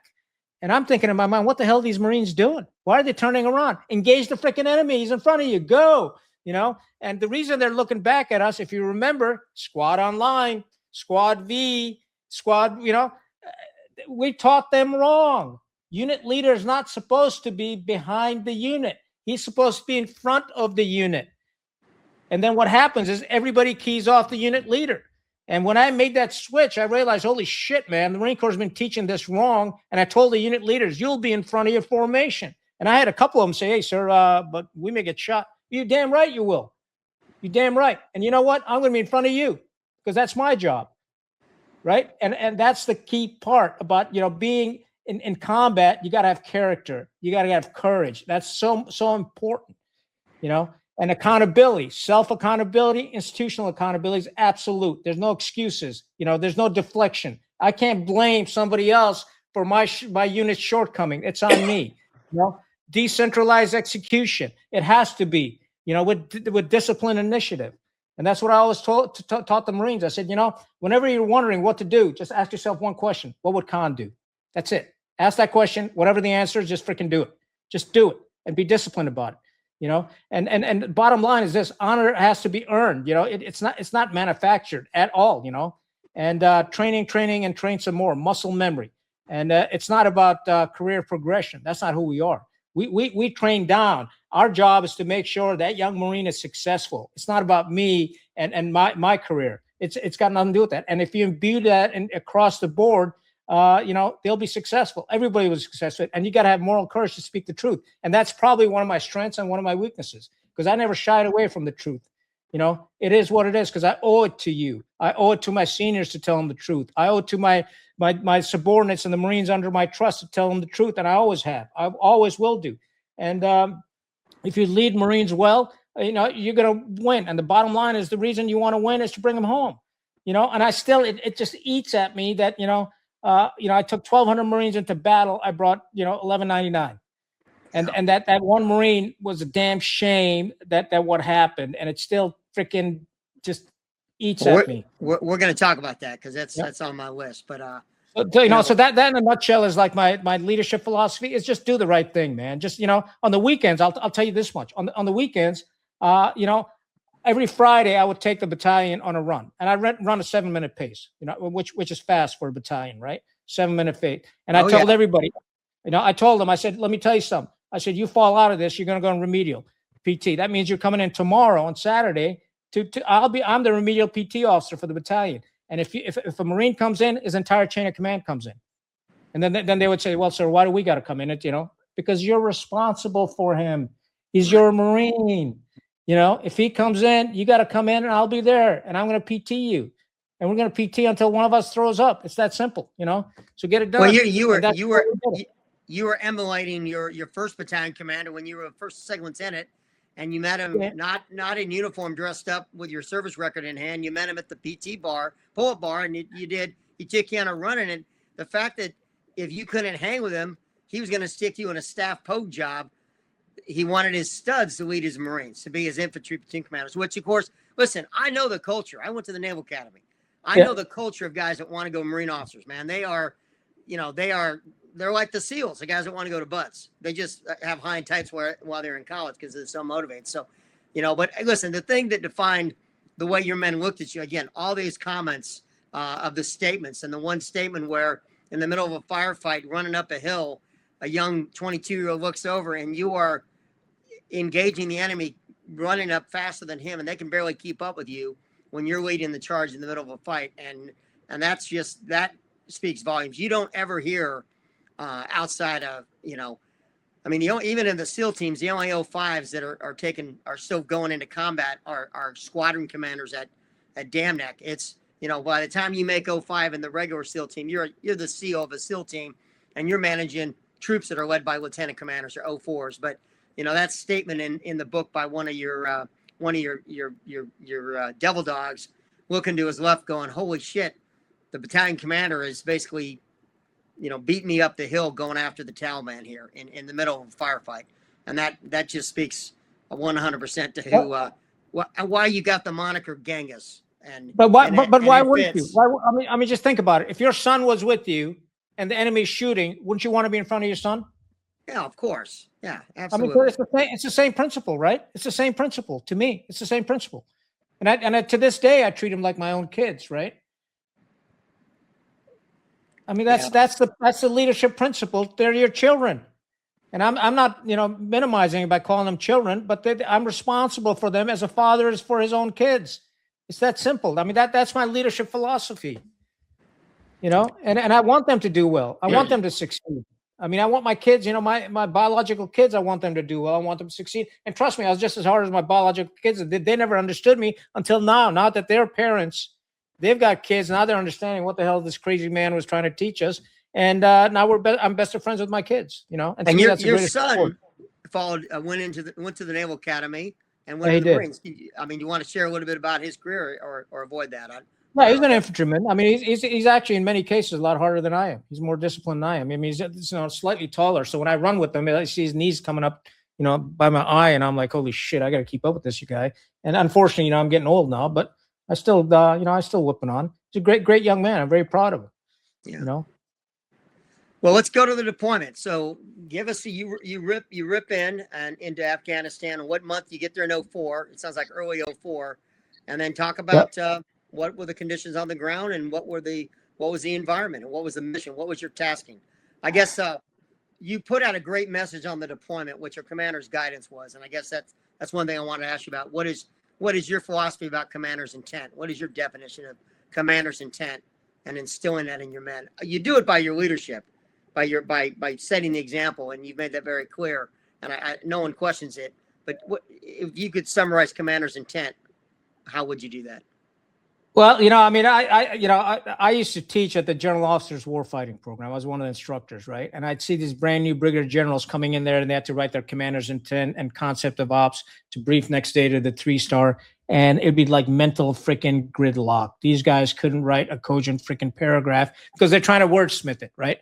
Because they all think, every commander thinks, I'm going to write this commander's intent that's going to be in Lee's Lieutenants or published in the Marine Corps Gazette. That's complete horse shit. I'll tell you why. Because a young Marine doesn't read the Gazette.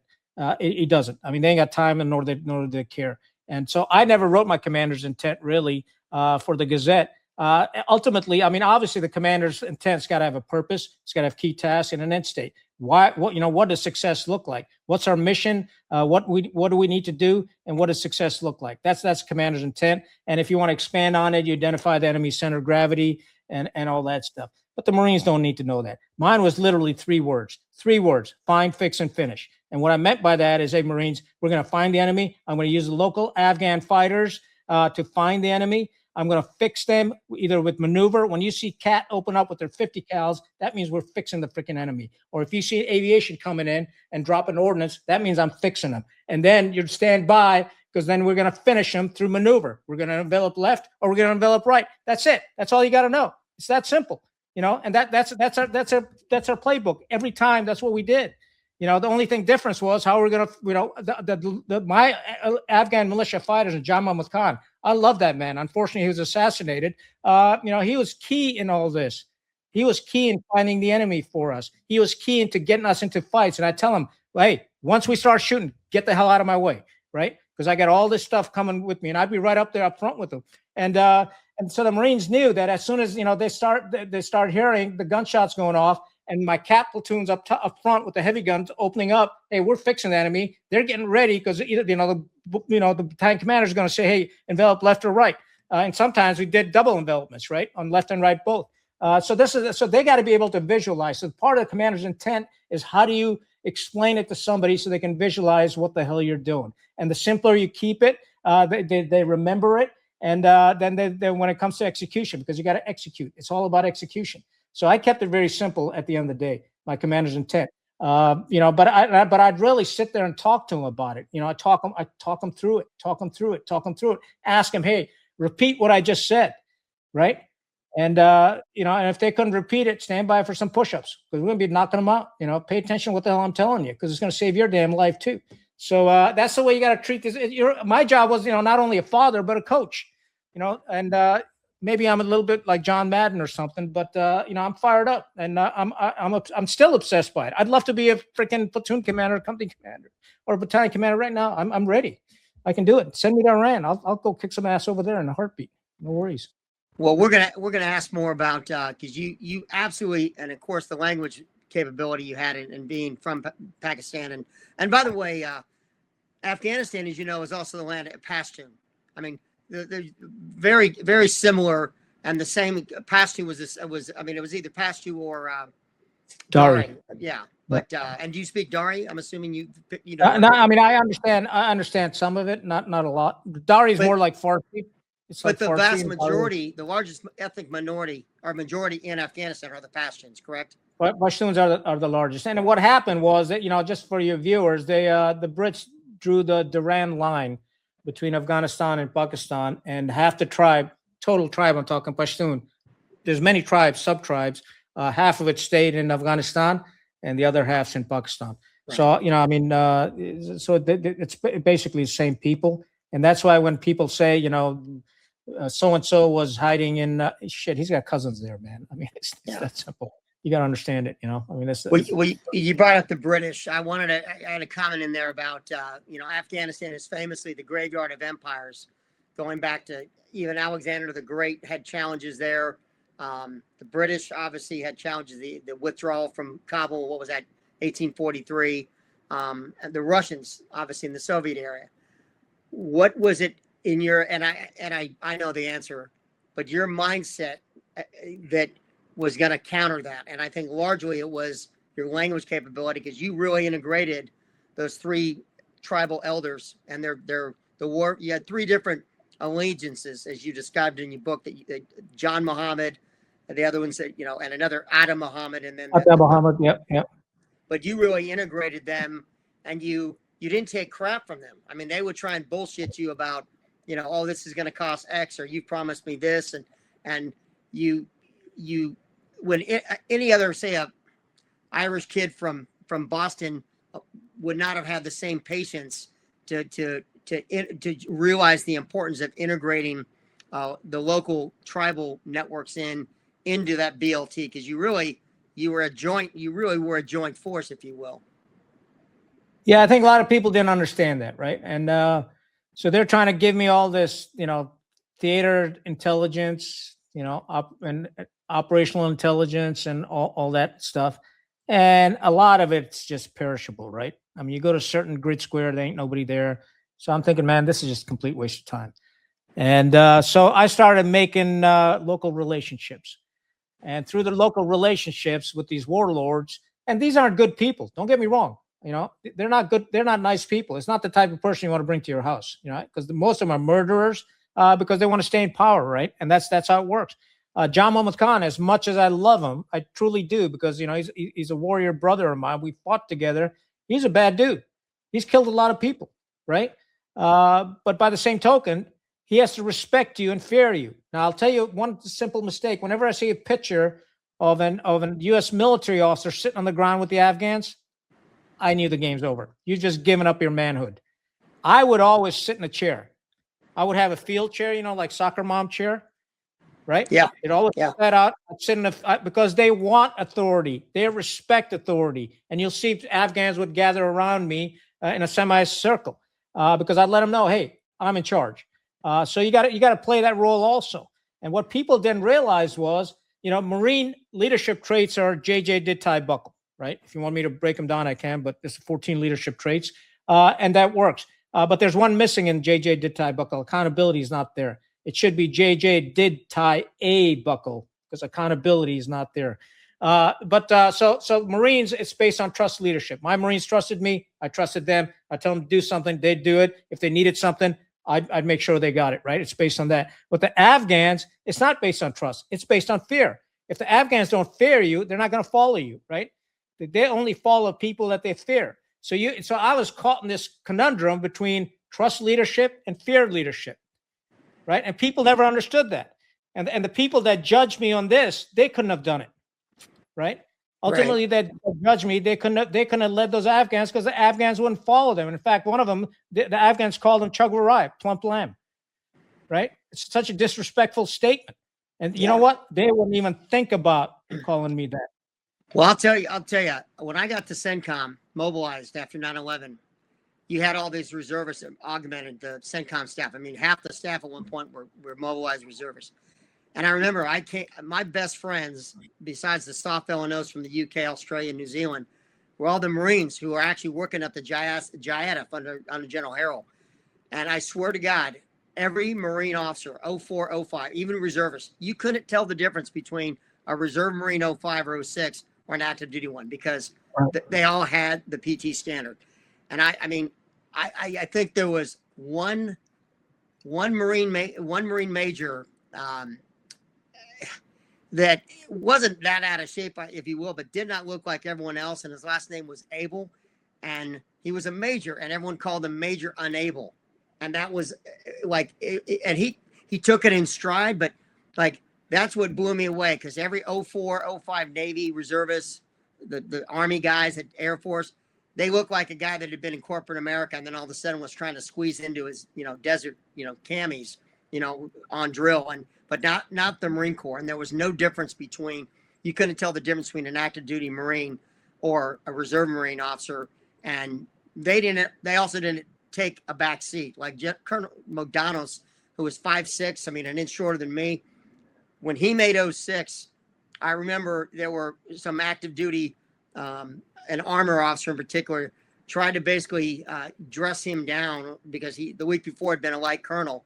And I was never more impressed watching how all the Marines handle themselves like they are upholding the Chesty Puller standard for the Marine Corps, and that's something that the Marines do as a culture better than anyone. But even that aside, there were elements in the Marine Corps, and you've alluded to it earlier about the academics, the book, the Commandant reading list Marine officers, because you deployed with an entire MEU. So describe the MEU structure, and then you had the BLT, and you guys were out in the field and like virtually the whole time, whereas the Marine Expeditionary Unit seemed to be sitting on the fob the whole time, managing the war from their PowerPoints and their fancy slides and their flat screen TVs. When, I mean, you were using sand tables with rocks and probably twigs on the grass on the ground when you're doing sand tables out in the field, as compared to what the guys were doing at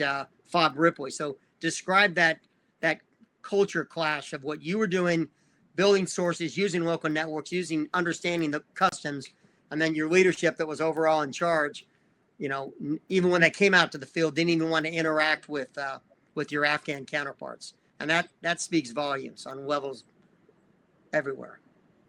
Yeah, so I mean, just for your viewers, I mean, a MEU basically is the MEU command element, about a company-sized unit that commands the MEU. It's got three main elements: the aviation combat element, which the helicopters, used to be Harriers, now they got F-35 Bravos, and then you've got the MEU Combat Service Support Group, right? MSSG, and or Combat Service Support Element. And so they're both about roughly about 500, so that's about 1,000. And then the brunt of the MEU, about 50% of the MEU, is the BLT, the Battalion Landing Team. And the Battalion Landing Team is the main fighting arm of the MEU, aside from the pilots, right? That we have, and they've got Cobras also, and the Vipers, and they're phenomenal. But I can go into that too.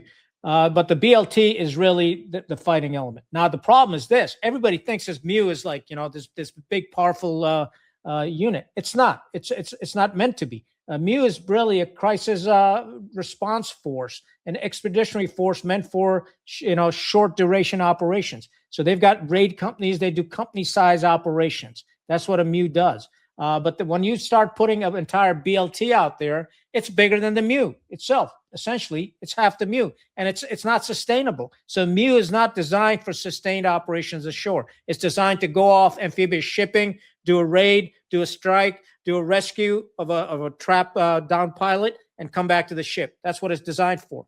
So when we went into Afghanistan, we first went into Kandahar, and it took us about 10 days to get everything reassembled. We offloaded ships in Qatar. From Qatar, we took C-17s into Kandahar, and it took us about 10 days. And, so again, you have to get the Marines up. And when they got into Kandahar, as soon as they come off the aircraft, getting PT gear, we're PTing. And I took them out to Tarnik Farms to start shooting, just to get them engaged, start building, let them peek. I started getting them left seat, right seat with our Army brethren. And then the other thing that we really did that other units didn't was they'd pick up their Terps outside Kandahar Air Base. So there'd be a gaggle of these Terps, people looking to work. They could speak English, and they just pick them up for the day or 2 days or 3 day operations, and they go with them. Well, that doesn't build cohesion. So I said, bullshit.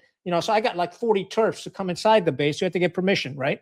And they lived with their squads. So every squad, there was cohesion, there was trust between the Afghan interpreters and the Marine squads. And so that was a huge plus. And we kind of did this in the 10-day routine. Then from after that, we sort of launched. We were supposed to go up north to Tarankot, which is basically a small city, maybe a few thousand people, of Orzgan province. Orzgan province is very central because essentially all the trouble essentially starts in Orzgan province. Mullah Umar was from that area. Hamid Karzai is from that area. And but the issue was when we went, it was a 3-phase operation. First phase is we're going to go to Orzgan and Tarankot, and we're going to establish a MEU FOB, right? And the MEU FOB was like 5-mile perimeter. It had a runway in it.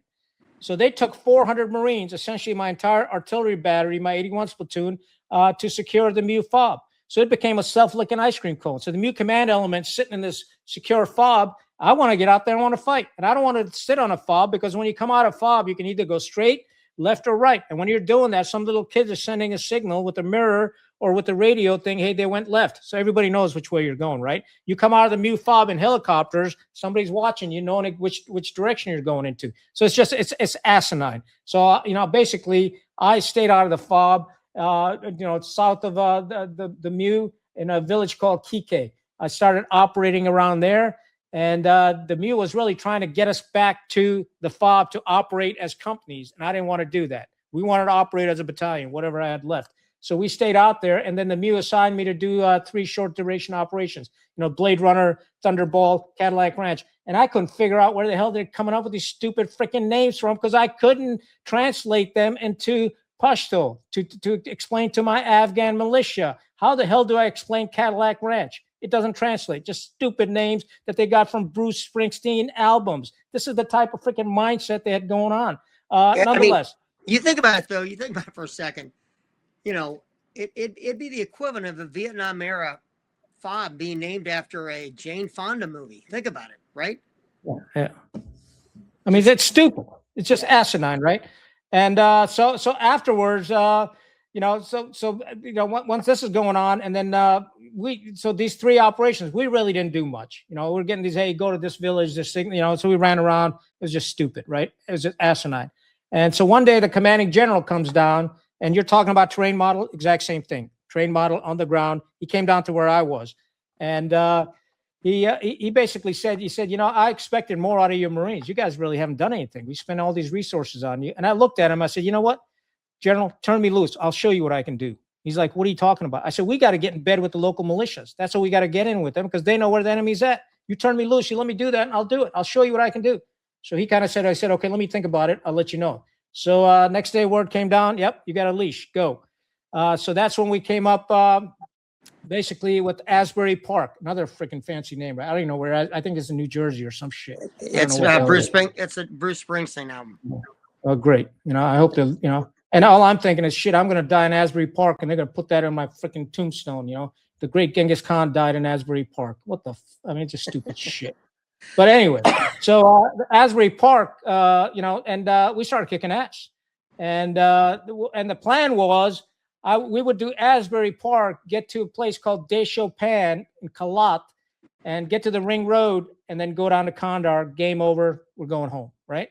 Roger that. I can do it. No problem.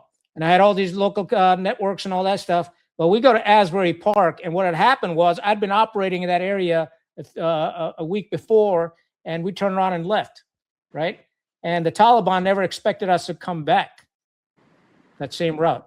And a week later, we show up, and these guys are on all these valleys, and we just commenced to, fighting for 17 days, every day. Every day we fought. And we get to Des Chopin. The day before, I get this call. I mean, literally, people are tired, broke up, 40 wounded. It's just and we just kicked some serious ass. And so right before we're going to Des Chopin, our objective, going through these mountains, we're broke. I mean, literally, vehicles are. Everything is just demolished. And so the MEU CO says, "Hey, I'm flying in tomorrow. I want to ride with you." And and all I'm thinking is, why? Who cares? I got to secure another freaking LZ. Bring you in. Anyway, so we do it. We get to Des Chopin. He's like taking pictures with me. Telling me, "Hey, I'm going to put you in for Silver Star. I've heard what you've done, all this stuff." And I'm like, "Great, sir. Awesome." And it's just you're tired, right? The deal. And you had been in the same set of camis that entire, like you went 100 days straight. You and your men went 100 days straight wearing the same set of camis. Is a little over 3 months. Yeah, we wore the same camis. Never took a shower. None of that shit. Never ate hot chow. Slept on the ground wherever the hell you slept. The longest I slept that entire time was a 2-hour period. The rest of the time I'd doze off and wake up. That type of stuff. So, whatever. We all did what we need to do. Each one of us lost between 20, 30 pounds. So we get to Des Chopin. He gets his pictures taken. Helicopters come. He goes away. And I'm talking to the locals and stuff. And all of a sudden, MEU Commander wants to talk to you on the radio. And he's all excited. He goes, "Hey, I got some good news." I'm like, "What's that?" He's like, "Hey, we're getting extended." And I'm like, "To do what?" why are we getting extended? You know, I said, we just fought. And what do you want me? I want you to come back. I said, I just came through those mountains and you want me to go back through those mountains? I said, this is insane. This is bullshit. You know, we're going to get Marines killed and hurt for no freaking reason. We're all going home. So what's the thing? Oh no, this is going to be the longest MEU that's fought, you know, in a sustained land operation.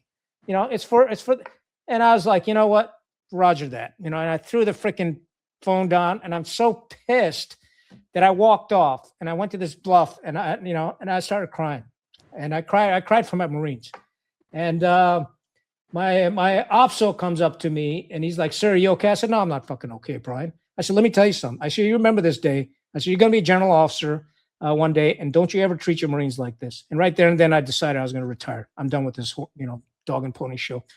Anyway, I get the Marines together and I tell them, hey, here's the bottom line. We got to go back through those mountains and, you know, we're Marines. We're going to do our duty. And I tell John Mahmoud Khan, hey, this is what happened. He's like, why?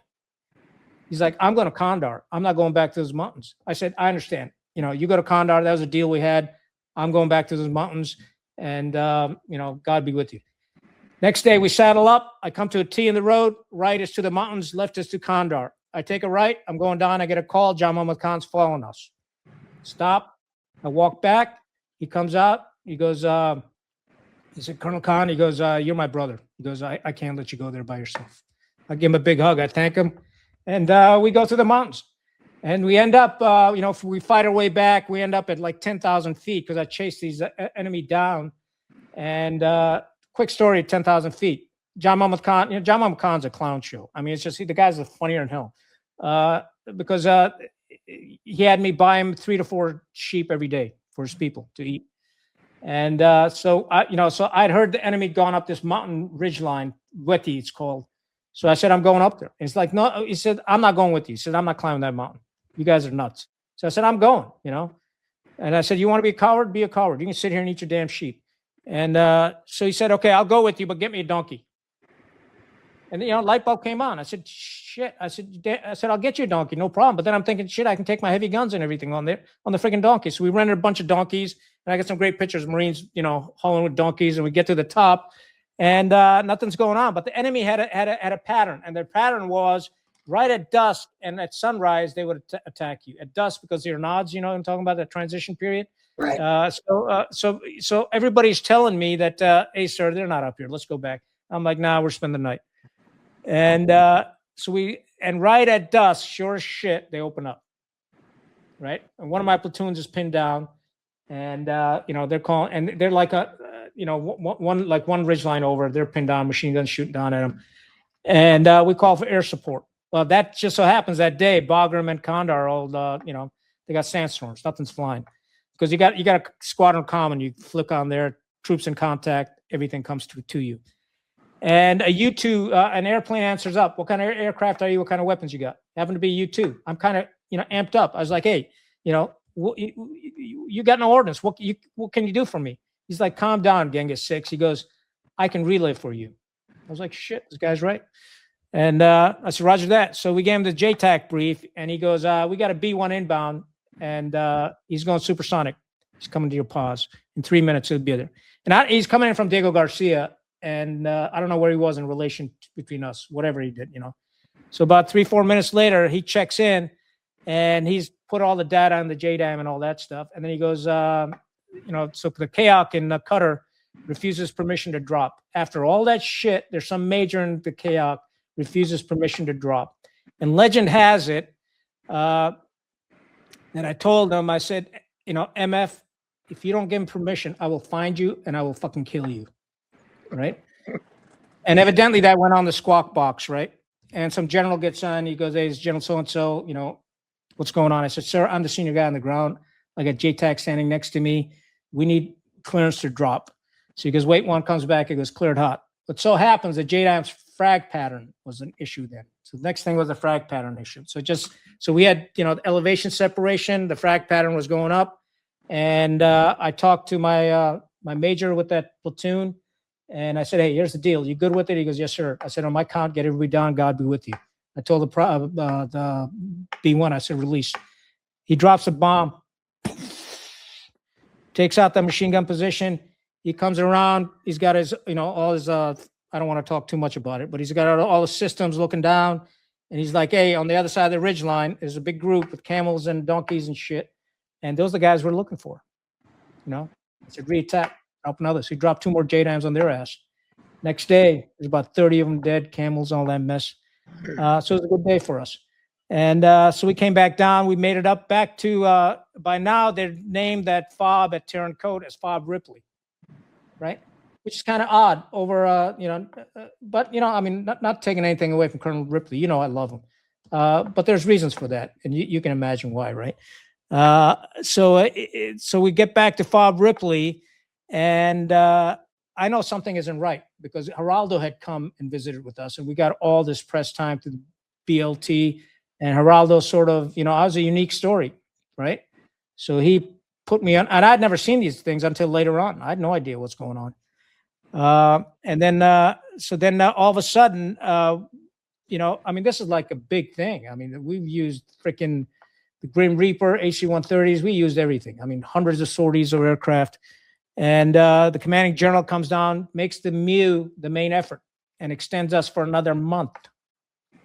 So the Marines just got extended for a week. We just got extended for another month. And now they want us to go up north, Miamdo area, and go fight up there. And while all this going on, this whispering campaign starts. My Marines are coming talking to me. "Hey, sir, they're asking questions about you." "About what?" "That you beat somebody up." I said, "It's impossible. I've never been alone. I didn't beat anybody up." And so they're waking up the Marines in the middle of the night. "Hey, did you see Colonel Khan beat anybody up?" And they're like, "No." I told the Marines, I told the truth, man. Don't bullshit around. And then they wake up some Marines. "Hey, did you do Colonel Khan's laundry?" "I haven't changed my clothes. I don't wear skivvies. I'm an infantryman. I have no laundry."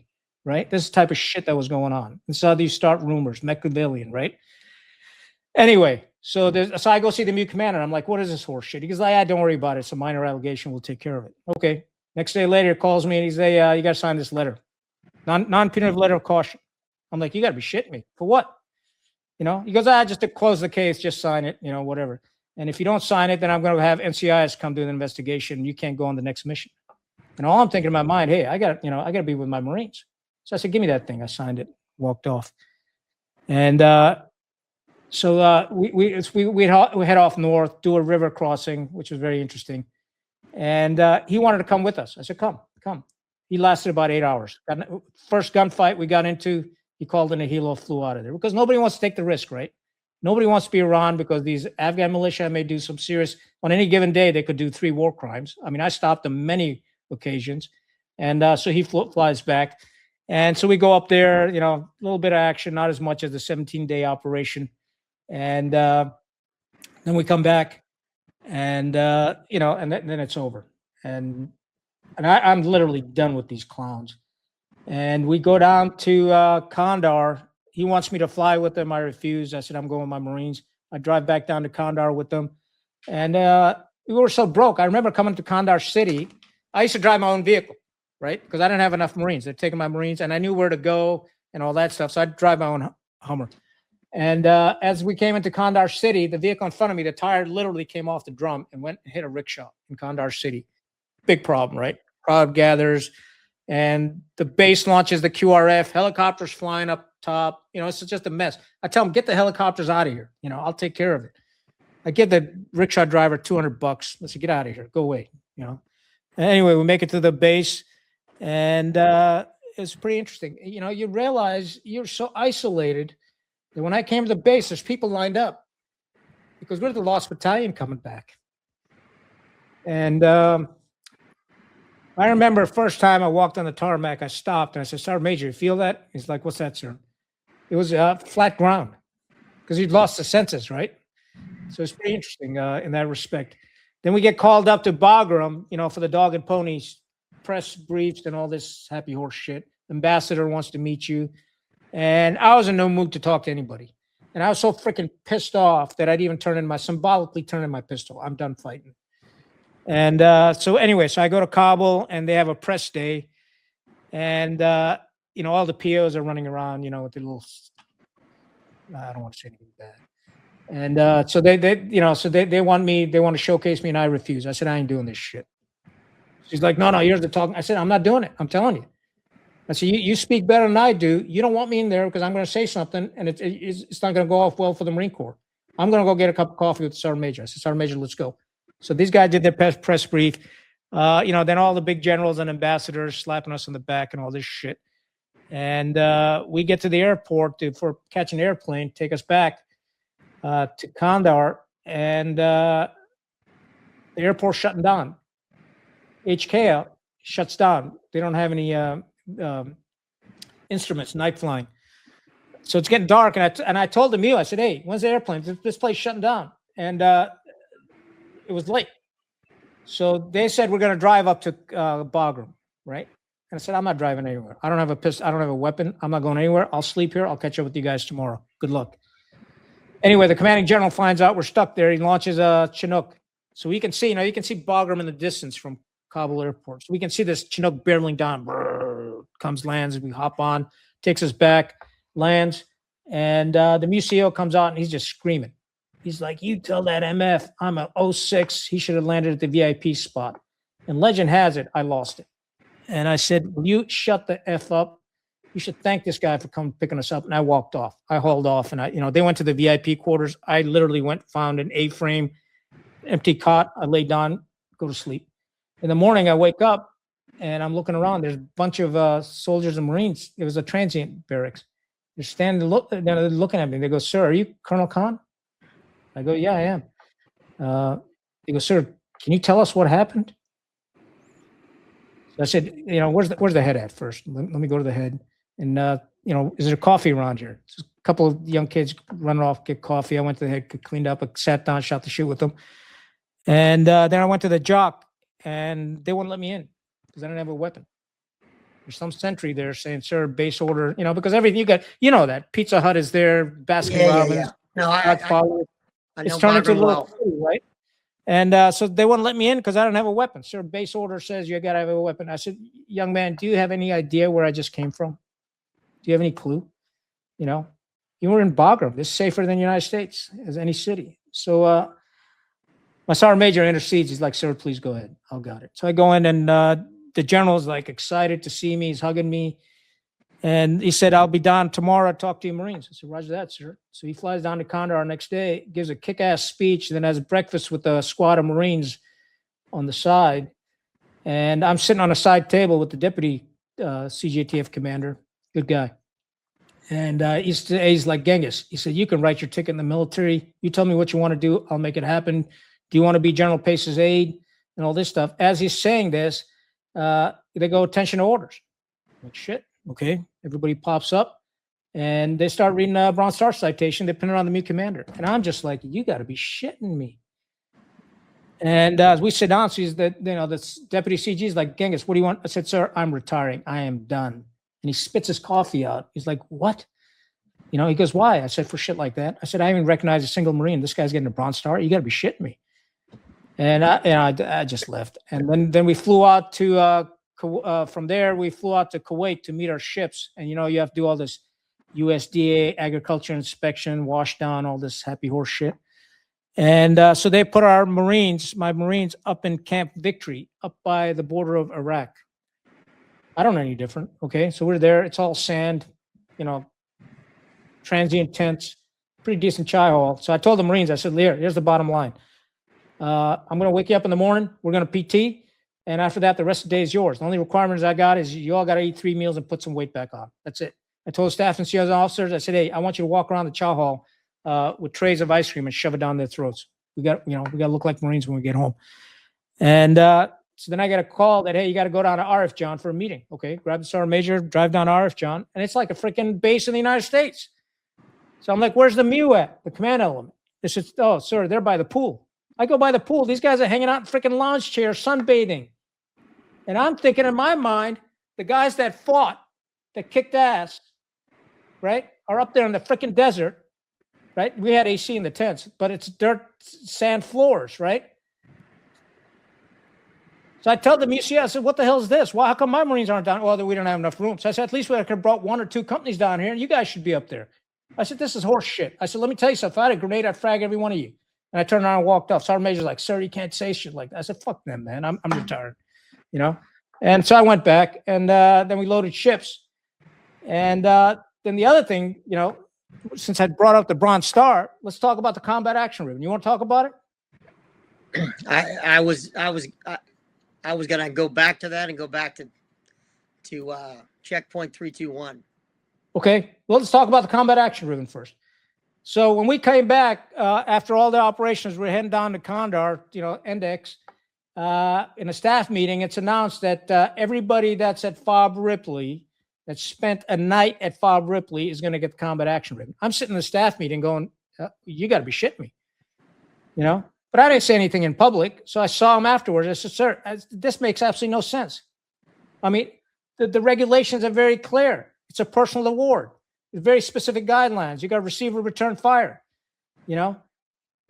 He said, well, it's my call. I said, I understand that, but let me tell you something. When we get home, I'm going to bring it up. I told it to his face. I know, you know, I'm not scared of the guy. And this was the MEU Commander who spent 8 hours out of that entire deployment actually out in the field off the FOB, correct? Yeah, I mean, yeah. And you know, whenever he'd come visit, so maybe total of 20 hours.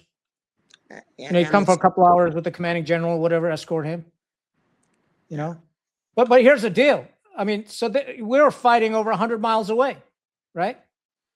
My Marines sacrificed their lives. They got wounded. You know, we lost some, and these guys get a freaking combat action ribbon, which is an infantryman's, you know, badge of honor that you've been there, done that, right? It's like you tried it. And they're right? all FOBits. They never left the FOB, right? Yes, Rear echelon motherfuckers. I mean, yes. Let's go back to Vietnam. Yes. You know, we got no shower. We talked about that. No hot chow. You know, we're in the same damn clothes. No surf and turf on July 4th when the MEU back at the FOB. After you guys had just finished 100 days straight wearing the same set of camis, sleeping on the ground, moving how many miles? 500 miles at one point from one of those. From, you know, the start of the operation, you guys were virtually 3 months. I don't think you guys slept in the same spot. And 4th of July, you guys get denied a decent meal. And how ironic, because the whole... Yeah, so what happened there was, well, we coordinated directly with the MSSG to send us, you know, steaks 4th of July. And the day before, I told my ops, I said, hey, make sure the steaks will get here for the Marines. And he comes back, he said the MEU canceled it. I'm like, what? So I pick up the handstand. I was like, what happened to our steaks? He's like, because you didn't go through the MEU, so we canceled it. I said, we're supposed to coordinate directly. I don't need to go through you. I can go straight to the MSSG. It was all coordinated. He said, well, we won't have any helos flying next day. It's maintenance stand down. Okay, roger that. Next day, guess what happens? 2 helos are flying up towards the position. So I'm thinking, oh, great. So maybe this guy thought it through and, you know, is going to send steaks, right? It's James Webb. Former SecNav, remember him? I met Secretary. I'm a good guy, you know. And then they brought like 2 or 4 cases of water, those liter bottles, you know, for like 1,000 some people I have. I've got like 24 bottles, 24 liters of water they brought in because it's the 46s. They can't at altitude. They can't. I mean, it's just screwed up. Their mindset was messed up. You know, it's just like exactly what they did in Kuwait, right? So, but the combat action ribbon, they wrote it up. I have the citation. There's 28 incidents that they wrote up, right? 23 of the incidents, they weren't even involved. It was mainly the BLT and the Force Recon Marines. That was it. They claimed 5 incidents, right, that around the FOB. Let's talk about that. There are 2 rockets that landed outside the perimeter. They didn't go off, right? The MEU FOB OP observed two armed men outside, right, in the local dress, and we don't know who started shooting at each other, but they shot at each other, right? Come to find out, those 2 armed men were John Mahmoud Khan's outer perimeter security, right? So it's probably friendly fire, if you want to call it that. But if anybody rates a combat action ribbon for returning and receiving fire, it's the OP, not the entire freaking FOB of 5 miles, right? There are 2 more rockets landed outside, you know, incident number 3, outside the FOB perimeter. 1 detonated, and the other wasn't fused properly. Outside the perimeter, didn't even land inside. There's a KC-130, final approach, 2.5 miles out, receives fire. We don't know if it's celery fire. boy being born, somebody getting married, they always shoot weapons in the air. You know that, okay? But they claim that, and maybe if it was enemy fire, the crew deserved air medals. I don't know, but the entire MEU command element didn't deserve the car for that. And there's a patrol 10 kilometers away that got into a firefight, 10 kilometers away from the FOB. You know, they deserve the car, not the entire MEU FOB. And, you know, so the guidance was, if you spend the night on the FOB, I shit you not. There's people coming up from Kandahar, hanging on to I'm embellishing here, onto the helicopters, come land on the ramp, sleep the night, sunrise, they fly back to Kandahar. We'll get our car. I got to tell you, I spent a lot of time with Marines, and I know how hard it is, Marines. In fact, there was a study I remember reading, I think 2004, about how it was some study about distribution of awards. SEAL teams were terrible in the 90s. I mean, they didn't pass out anything. So our standard for getting awards was like probably the only thing close to it would have been the Marine Corps. But the Marine Corps was the stingiest of all services. And in my 30-odd years, I have never heard of a Marine unit getting a blanket car. I mean, I've never heard that. And you guys have the highest standard when it comes to like personal awards. And that the Marine Corps changed. You're talking about the old Marine Corps in the 1990s, and we can talk about that. The Marine Corps changed in the 1990s. It all became, you know, instead of leadership, it became laddership. How can I get up that rung of ladder? If that combat action ribbon is going to make me look better in front of a promotion board, so be it. You know, people are writing each other up for awards. Hey, buddy, you write me up for a Bronze Star, I'll write you up for one. Well, let me cut. You know, we've hit most of everything I wanted to cover, and we're getting towards the end of. You know, I wanted to make sure I hit most of the points of the book, but sure. Getting to what ended up happening, because I think largely it absolutely comes down to the clash, and I think the ironies of ironies. Your MEU commander put himself in for a Bronze Star, which is very atypical for a staff officer. I mean, I was in Baghdad for 2 years, and I watched 05s and 06s. If they did a 6-month stint briefing inside the embassy, they got a Bronze Star when they left, right? You know, and I looked at it as, you know, when I stood up the hostage working group, I was on active duty. I was there for 4 months in uniform. And Major General Sargent, the 2-star Air Force general who was running the J5, I built the organization from scratch, the hostage working group. I gave it its title. I wrote its mission statement, specified implied task, and I ran this organization. And as you can imagine, when you know 4 and you're telling the CIA, the FBI, and the State Department what to do, you create enemies, because they're like, who the hell is this guy telling us? And all I'm doing is trying to coordinate and, oh, by the way, rescue people that were being kidnapped by Al-Qaeda and other groups. But I worked 120 kidnapping cases in the first 4 months I was there. And the Major General, when I'm headed back to Tampa, because I was the U.S. ambassador, Deputy Chief of Mission, James Jeffries, when he found out I was a reservist, he said, Dan, if you leave this thing you've started, the hospital, it falls apart. I need you to come back. And he found out I was taking headshots. And he literally said to me, and this is why I worked for him. He looked at me and he said, Dan, I know you're taking headshots from the FBI on-scene commander, who was the GS-15. I know there's some colonels, you pissed off some colonels. He goes, I will make you a GS-15. You can tell anyone below, ambassador or general officer, to go fuck off. And I said, yes, sir. I will come back and work for you. And I literally was 10 days from going home. And the Major General Sergeant told this Colonel Ahern, who was one of these West Point colonels, who was part of the Council of Colonels for the J5. I'm trying to pack my stuff up and put my office together. And the colonel goes, Dan, hey, the general wants to put you in for a Bronze Star, but he doesn't own you. You're not assigned to him, but we want to write you up. And I literally turned to him and I go, sir, I'm a reservist. I don't give a shit. I've got enough awards from being at SOCCENT the last 2 years. I'll make 05 at this point. I don't care about an award. And he goes, Dan, I was ordered by a 2-star general to write you up for an award. And, lo and behold, that got sent back to Tampa. General Axum put it into the Pentagon or Navy Awards as a Bronze Star. And it came back, 6 months later as an MSN. I didn't even see it for 2 years, right? I did not give a shit. And frankly, my culture, the SEAL team's kind of like, I know the Marine Corps, I didn't want to get a Bronze Star for being a staff officer. Like, that's right. Bullshit, right?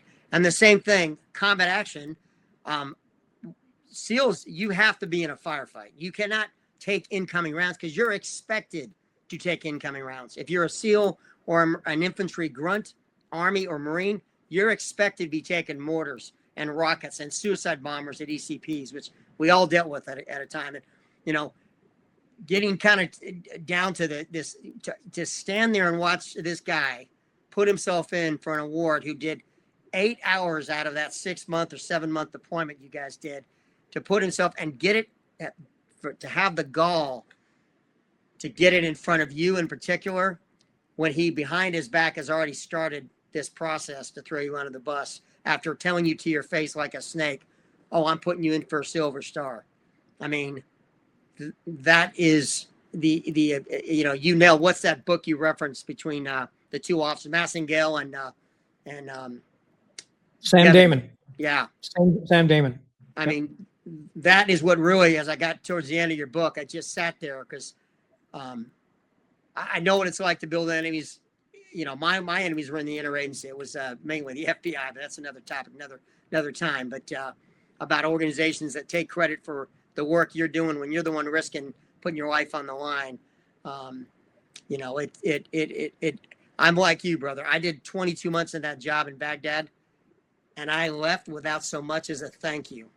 And I take it even 20 years later with a perverse sense of pride that it was the deed, not the glory.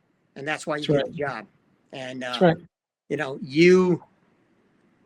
even these rumblings, you know, of you had the most kinetic, and let's talk about it, because it wasn't just Geraldo Rivera. The MEU was extending itself based on the work of the BLT. All the accolades that came to that MEU were 100% the BLT, and I'd say the Force Recon Platoon, who were doing obviously other work, and the air component for sure. But I'm curious, do you think it was the jealousy of the Fox News report that profiled you that might have been the start of that envy for him to actually, you know, pull that? Because he that Machiavellian work, and you were very clear about laying it out in the book. And that's where I'm just sitting there wondering what he obviously, you know, he realized he was the term they use when someone rises above to the level where they're not supposed to be. And the only way they can cut you down is to denigrate and take out that service. And I wonder what do you think was driving that, his decision to take one of the most successful MEUs in the early days of the war in Afghanistan. Besides Rhino, I don't think the Marines on a large scale had done anything close to what your battalion had done by 2004. You guys were the most kinetic deployment of any Marine element going back to 2001. Am I correct on that? I believe so. Yeah. I mean, and we fought at 10,000 feet. So I mean, at altitude too. I mean, I don't think a Marine infantry battalion's fought at 10,000 feet, quite frankly. Yeah. You know? But I think, I mean, here's the bottom line, Dan. I don't begrudge him for getting that Bronze Star. I got no issue with it, right? And, that's not the issue. The issue is don't do it in front of the freaking Marines. Recognize the Marines first. Absolutely. Recognize them first. That's the whole issue. And if I would have just told the general, hey, just give me the thing and stuck it in my sea bag, right? Whatever. But the problem is this. I mean, you look at the pictures of these people, they got them on. They have no shame. They know damn well how they got that Bronze Star. They know damn well how they got that combat action ribbon, and they're wearing all their pictures and stuff. And it just every time I see this, and you know what? If you're an officer, forget the young Marines in the MEU command element. If you're an officer in that command element, you know damn well you didn't earn that combat action ribbon. Don't wear it. That's stolen valor. I mean, that's fraud because you got promoted as a result of those accolades that you didn't earn, and you got paid with that promotion. That's fraud. And these people should be held accountable. And that's what I'm talking about. And until we don't fix this award system in the entire U.S. military, we're going to continue having our young Marines, soldiers, and sailors lose confidence in their leadership because they see it in spades. Well, but here's the mindset, Asad. The mindset, and I want to get back to this, we didn't talk about it, and I know it's the one thing. You took 1,200 Marines, and you had the most kinetic deployment in 4 years for any major infantry unit, and certainly Marine Corps. That, as I recall, I was in Afghanistan when you were in Afghanistan, but I was tracking. We're all tracking what's going on between the theaters. And checkpoint 321 led to the one death on that deployment, and you knew that was not something that should have been set up. Yeah, so it's a brigade envy syndrome. A MEU is basically a reinforced battalion, right? Which is being supported by ACE, and they could have just stayed in. They didn't even need to come to Afghanistan, quite frankly. All they had to do was send the battalion, BLT, okay. And when I was leaving the U.S., I didn't want to bring the tanks because I knew I couldn't use them. I didn't want to bring the AVs, but we had to leave them on ship, and then you have to leave people behind to maintain them. So it's just stuff you didn't need, right? So you got a task organized for the mission at hand, but we didn't understand that stuff at the MEU, and it's heresy if you talk about leaving stuff behind, because that's not how the Marine Corps does it, right? It's stupid in my mind. Nonetheless, so we get to Afghanistan, and we've got LAVs, right? And there's checkpoint 231, which is, there's two main routes. There's the northern route and there's the southern route. And this checkpoint is heads up to Tarankot, from Kandahar up to Tarankot. So there's a pass there, and there's a checkpoint there. And so they wanted to occupy that checkpoint, and they want to look like a brigade. So on the map at the CJTF level, they want to show multiple maneuver elements that the MEU has, right? To show, hey, we've got 3 maneuver elements, which is all bullshit, because all they had was a freaking LAV platoon down there at 231. And I kept telling the MEU CO, if you think of a triangle, checkpoint 231 is here, 60 kilometers Tarankot, 60 kilometers down, I'm here, and 60 kilometers across, basically, right? And I have to go across compartment because I'm the only force they have. If something happens to this platoon down there, I got to go across compartment, and it's going to take me 3 or 4 hours to get there, right? By then, whatever's going to happen is going to happen. So I told him a stupid idea. Let me have John Mahmoud Khan put his militia down there for $5 a day. I can put 20 guys down there for $100 a day for $3,000 a month. The math is simple. This ain't rocket science. But the problem is, you can't put John Mahmoud Khan's icon down at 231. Right. So they want to show that LAR platoon down there. But the MEU commander wanted no interaction. I mean, and you discussed in the book, I don't know if it was John Muhammad, but one of the commanders, they were suspect of him, and they rolled up his father-in-law and uncle, I believe, on one of the commanders. So there was that distrust by the MEU with the local Afghan fighters you were partnered with, which was another. All of them. They didn't trust them. They didn't trust them at all. I mean, they used to use all sorts of derogatory terms that I don't want, raghead and all that stuff, and I don't want to go in there, and they'd say that shit in front of me, but it's fine, whatever, doesn't bother me. Listen, I'm Irish, man. I wouldn't take an Irish insult if it was directed in jest. Yeah. Irish have a big sense of humor, and I get it. I'm short. I get the leprechaun joke. That shit doesn't bother me. But if it was a personal slight, like the N-word equivalent, and that's the N-word in your culture, I wouldn't tolerate that. And I know I've heard, and to me, I got bigger fish to fry. That's the way I look at it, and being it's just different, right? Because skin color and stuff. So I'm just a different version of a minority. You know what I'm saying? No, I get it. I mean, this is just different. So what happened at 231 was, so we're going back and forth. That he just told me to mind my own business. That he's got it. So the Operation Rio Bravo starting out. I'm supposed to go out into these line of villages and clear them out. And they're supposed to show that, hey, they got another maneuver element. LAR is going to screen to our west, right? Screening force. So LAR goes to set up that night, and they get ambushed. And so we lost Corporal Payne and 3 of the Marines and 1 corpsman. Got hurt pretty bad. And so I get the word. I launch. My cat said, get over there. So they're hauling ass cross compartment. In the meantime, helos come in, pick up my battalion, and we surround the area. And, we heard that we heard, I don't know, that Mullah Omar was part of that group that ambushed them to protect them. That this was a diversion type thing. So we cleared that entire village. We spent 2-3 days there, and that's what happened. And it's just, it didn't need to happen for total cost at the end of the day of $3,000 a month. Think about that. All because we want to show a fucking graphic on a map to the higher headquarters that, hey, we're something bigger. And so that's it's reminiscent of Matterhorn, because I know you've read Matterhorn about all the reports, right? The element in the field thinks they might have shot 2 guys. By the time it gets back to battalion, it's 7. Right. By the time it gets back to brigade, it's 27. And the again, the self-looking ice cream cone and the bullshit. But it just, I want to go back to, you're wrapping up the deployment. You've obviously had conflict with your MEU boss the whole time. I still, as much as I know, when he owes his Broad Star and he owes his future flag, I mean, he made flag off that deployment. I mean, right? He made GO off of that MEU deployment. I'll tell you now, McKenzie's is an interesting person. And I don't know, despite what happened, he let me do what I needed to do when I needed to do it. He gave me, a lot of allowances. And I never suspected that, with the McLejeune, because I'm very trusting, right? Hey, he's my boss. I serve him. I'll do my best. And I did. But I didn't know all the shit that was going on in the background. So I think what happened was McKenzie is very polished. I mean, you've heard him speak. Oh, yeah. And he goes all the way back to, where I think he went to Citadel. And he's got a reputation in the Marine Corps as a very smart individual, and,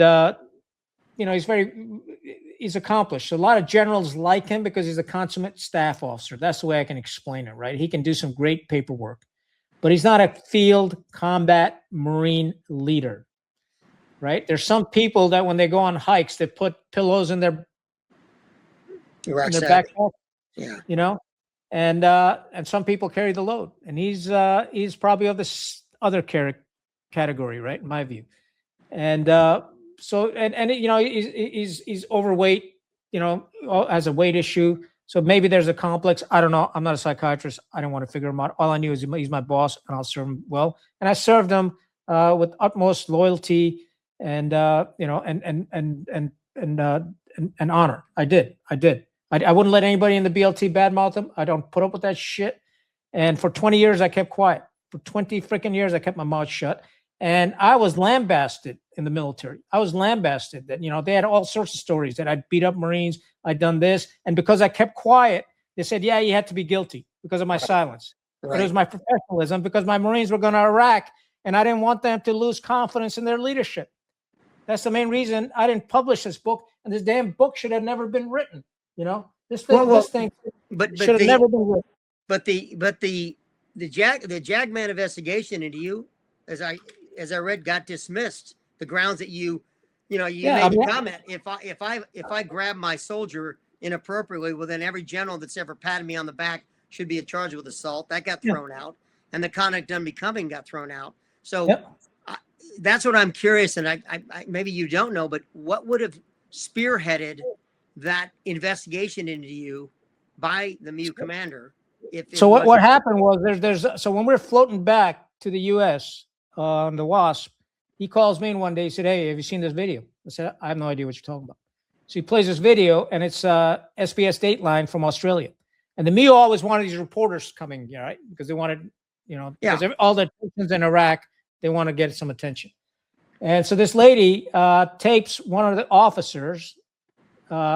It's again, the Marines have been extended, so the officer's telling them, "Hey, pay attention, pay attention." They're going on patrol. And he said, "Do you understand me? Do you understand me?" Marine doesn't respond. So he pushes him, right? They got on tape, use some foul language. And so when this hits the news, the Marine Corps goes in damage control. And this lady made allegations that there were prisoners abused, right? And what she said was true, but it wasn't. None of the allegations were involved in the BLT. It was all the MEU command element because they had a detainee handling facility. And when the prisoners were brought in, or the detainees, they were stripped. The doctor would look at them to make sure they weren't, bruises and all that stuff. And or lice or anything else. Yeah. I mean, so the Afghan culture, that's viewed as, sexual assault, I guess, to strip somebody naked. So the Afghans, but could have been very easily explained, right? But Abu Ghraib had just happened. So while we're floating back, everybody wants to know what the hell's going on with 22 MEU, right? And what's this officer shoving somebody? So I think McKenzie, to save his own ass, basically said, "Hey, that's Khan's command climate." But here's the kicker. I kept my mouth shut about that. And there's a video on YouTube with my name on it. Everybody thinks that's me shoving that Marine. It's not. It's one of my officers, right? But let me clarify that. And I never mentioned his name for 20 years because I don't throw people under the bus, okay? And this officer happened to be working for the MEU at that time, guarding their fob. I had nothing to do with it. I wasn't even around. He wasn't with me for 3 months, you know? But McKenzie turned around and said, it was my command climate. Oh, shit, I'm in the mountains, man. He's working for you, directly for you, guarding your damn fob. And you don't have the moral courage and the self-accountability to say, you know what, I'm responsible. You blame it on me. Fine. I don't give a shit. Whatever, you know? So they do that. So then, you know, the MEF CG wants to relieve him. And I knew the MEF commander. I was ranked like one of the top lieutenant colonels in the MEF by the MEF CG. So I was like, you know, I'll get back to the U.S. I'll talk to the MEF CG. Everything will be all right. Little did I know the MEF CG got changed to this guy, Amos, who later on, you know, got caught allegedly for lying, claimed that he went to the basic school, never did. Then they said, well, he took the non-resident course, you know. So he never attended. This guy never went to Marine boot camp. He never went to the basic school. You know, he never went to OCS. He basically walked into PX, picked up Eagle Globes and Anchors, put it on there, and ultimately becomes a commodore on the damn Marine Corps. And then, I know the damage. You know, all my Marine friends, buddies are. Amos is not high on anyone's mark as a commandant, and yeah, and you know, I mean, but the point being is, this guy want to prove to everybody what a tough guy he is, you know, and in my mind, you know, he's nothing more than a freaking weasel, you know. I mean, that's the way I look at him, right? And I got no problem saying it. I'd say it to his damn face, right? And so he wants to show how tough he is because that pissing thing was also happening, if you remember, the scout snipers, which he got hammered for later on for undue, unlawful command influence by the court, if you remember that, right? So this is the type of people we're dealing with. These guys are scumbags, I'm telling you. Okay, so CYA leadership. They just want to show that they're tough. They want to show how tough I am. You haven't done shit, man. You want to be tough, come in those mountains with me and fight. That's what tough is. You know, sitting here and throwing people under the bus is not tough. That's cowardly, in my opinion. And in my view, anybody that stands on the yellow footprints and takes the oath to join our military is a freaking hero. And we shouldn't eat our own. That's the first part. Anyway, so they want to relieve this guy. I said, you know, they want to do an investigation. I said, fine, you know, we'll do an investigation. Not a single Marine under him, because by then he'd come back to the BLT, said that they felt it was assault. It was just a coach saying, hey, wake up. Nonetheless, they want to relieve him. I said, you know what? I'm not relieving him. You want to relieve him? You can relieve him, you know, and all that happy horseshit. So they take this captain who's a really freaking great guy, and he gets relieved. So 2-3 days later, he comes back as well. Now the MEFCG said, we need to do a command investigation on you. I'm saying, for what? I said, I'll tell you right now, command climate sucks. We just came out of combat. We lost 20, 30 pounds. I'm telling you right now, you know. So anyway, so he said, don't worry about it. I'll take care of it, you know, whatever. And by then, I'd even stopped going to staff meetings because I'd send my ops or my XO, you know. So multiple investigations happened, right? So the final command climate investigation was done by a junior officer, brand new officer they brought in, who's going to be the MEU XO, junior to me. He did the command climate investigation, aviator, has no freaking clue about what goes on in infantry battalion. He does investigation, and it takes fabricated statements. In the back of the book, there's a statement by the MEU adjutant. If it's my command climate investigation, why are you going to the MEU adjutant to get a statement? It should be everybody in the BLT, right? So they took like 70 statements out of 1,199 Marines, 70 statements. That's all they took. They may have taken more. They probably didn't include them because they're probably favorable, right? And and all those statements I hear say, I heard that Khan did this from this guy. I heard. There's nothing, hey, I saw him do this, okay? So the Serrano, this Adj says that she heard that I smacked the lieutenant so hard that his head bounced off his shoulder. I'm like, okay, fair enough. I go to the lieutenant's statement. The lieutenant says he never hit me. So why wasn't she charged for filing a false statement? Now, while all this is going on, I have no clue, right? This is later on I find all this out. So we get back to the States, and I get called in. I'm going to relieve you. I said, fine, great. You know, anything else? Then he said, you're not going to do anything, suicidal or anything. And I looked at him. I said, you fat little shit. I said, how dare you speak to me like that? How dare you? After all I've been through, you think I'm going to do that? You know? And I said, fuck off. And I turned around and walked off. I was pissed, right? And I had every right to. And, you know, then basically the Commandant of the Marine Corps, and here's the kicker. You want to hear something really good? At the same time, exact same time, 2-1 in Iraq, right? Fires a mortar round. on their own troops, which the battalion commander approved, the fire mission. And it so happened was Duncan Hunter, the congressman, right, was the one that plotted the grid. And it landed right on top of the company, like a dozen Marines wounded, 3 killed. The regimental commander said that all 3 of them should be relieved. Battalion commander, FDC, and this lieutenant, right? Mattis disagreed with the regimental commander. The Marine Corps covered it up for 3 freaking years until Mary Tillman, Pat Tillman's mother, found out about it, and Congress called in the assistant commandant of the Marine Corps and said, come explain this to us.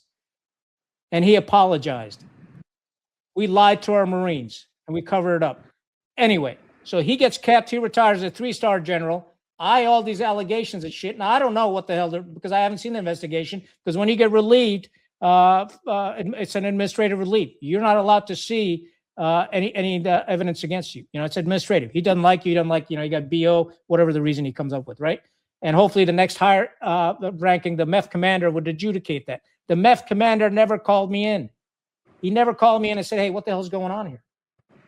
You know, he just let the lawyers handle it. So the lawyers throw all these charges based on hearsay. Okay, assault was one, and the other is conduct unbecoming an officer. So I go in front of the JAGs and all that stuff for the hearing. And what first charge? Assault. What did I do? Well, you grabbed the Marines flak jack. I did. It was in combat under fire. I did do that. Yes. Okay. But if you're going to charge me with that, we need to bring down all these general officers that smack me in the back and stuff, and they should be also charged for assault. And they kind of look around. They go, yeah, you got a point. Dropped. Next charge. Conduct unbecoming officer. What's the specification? Well, use foul language. I said, just like this, because they all knew me. I had a reputation at Camp Lejeune. I said, fucking A, I did. Right? But I've heard the MEFCG also use foul language, and the MEU Commander also. The only officer I haven't heard use foul language my entire time in the Marine Corps is T.S. Jones, because he would substitute the F word for flipping. Right? Right. Yeah, you know what I'm talking about.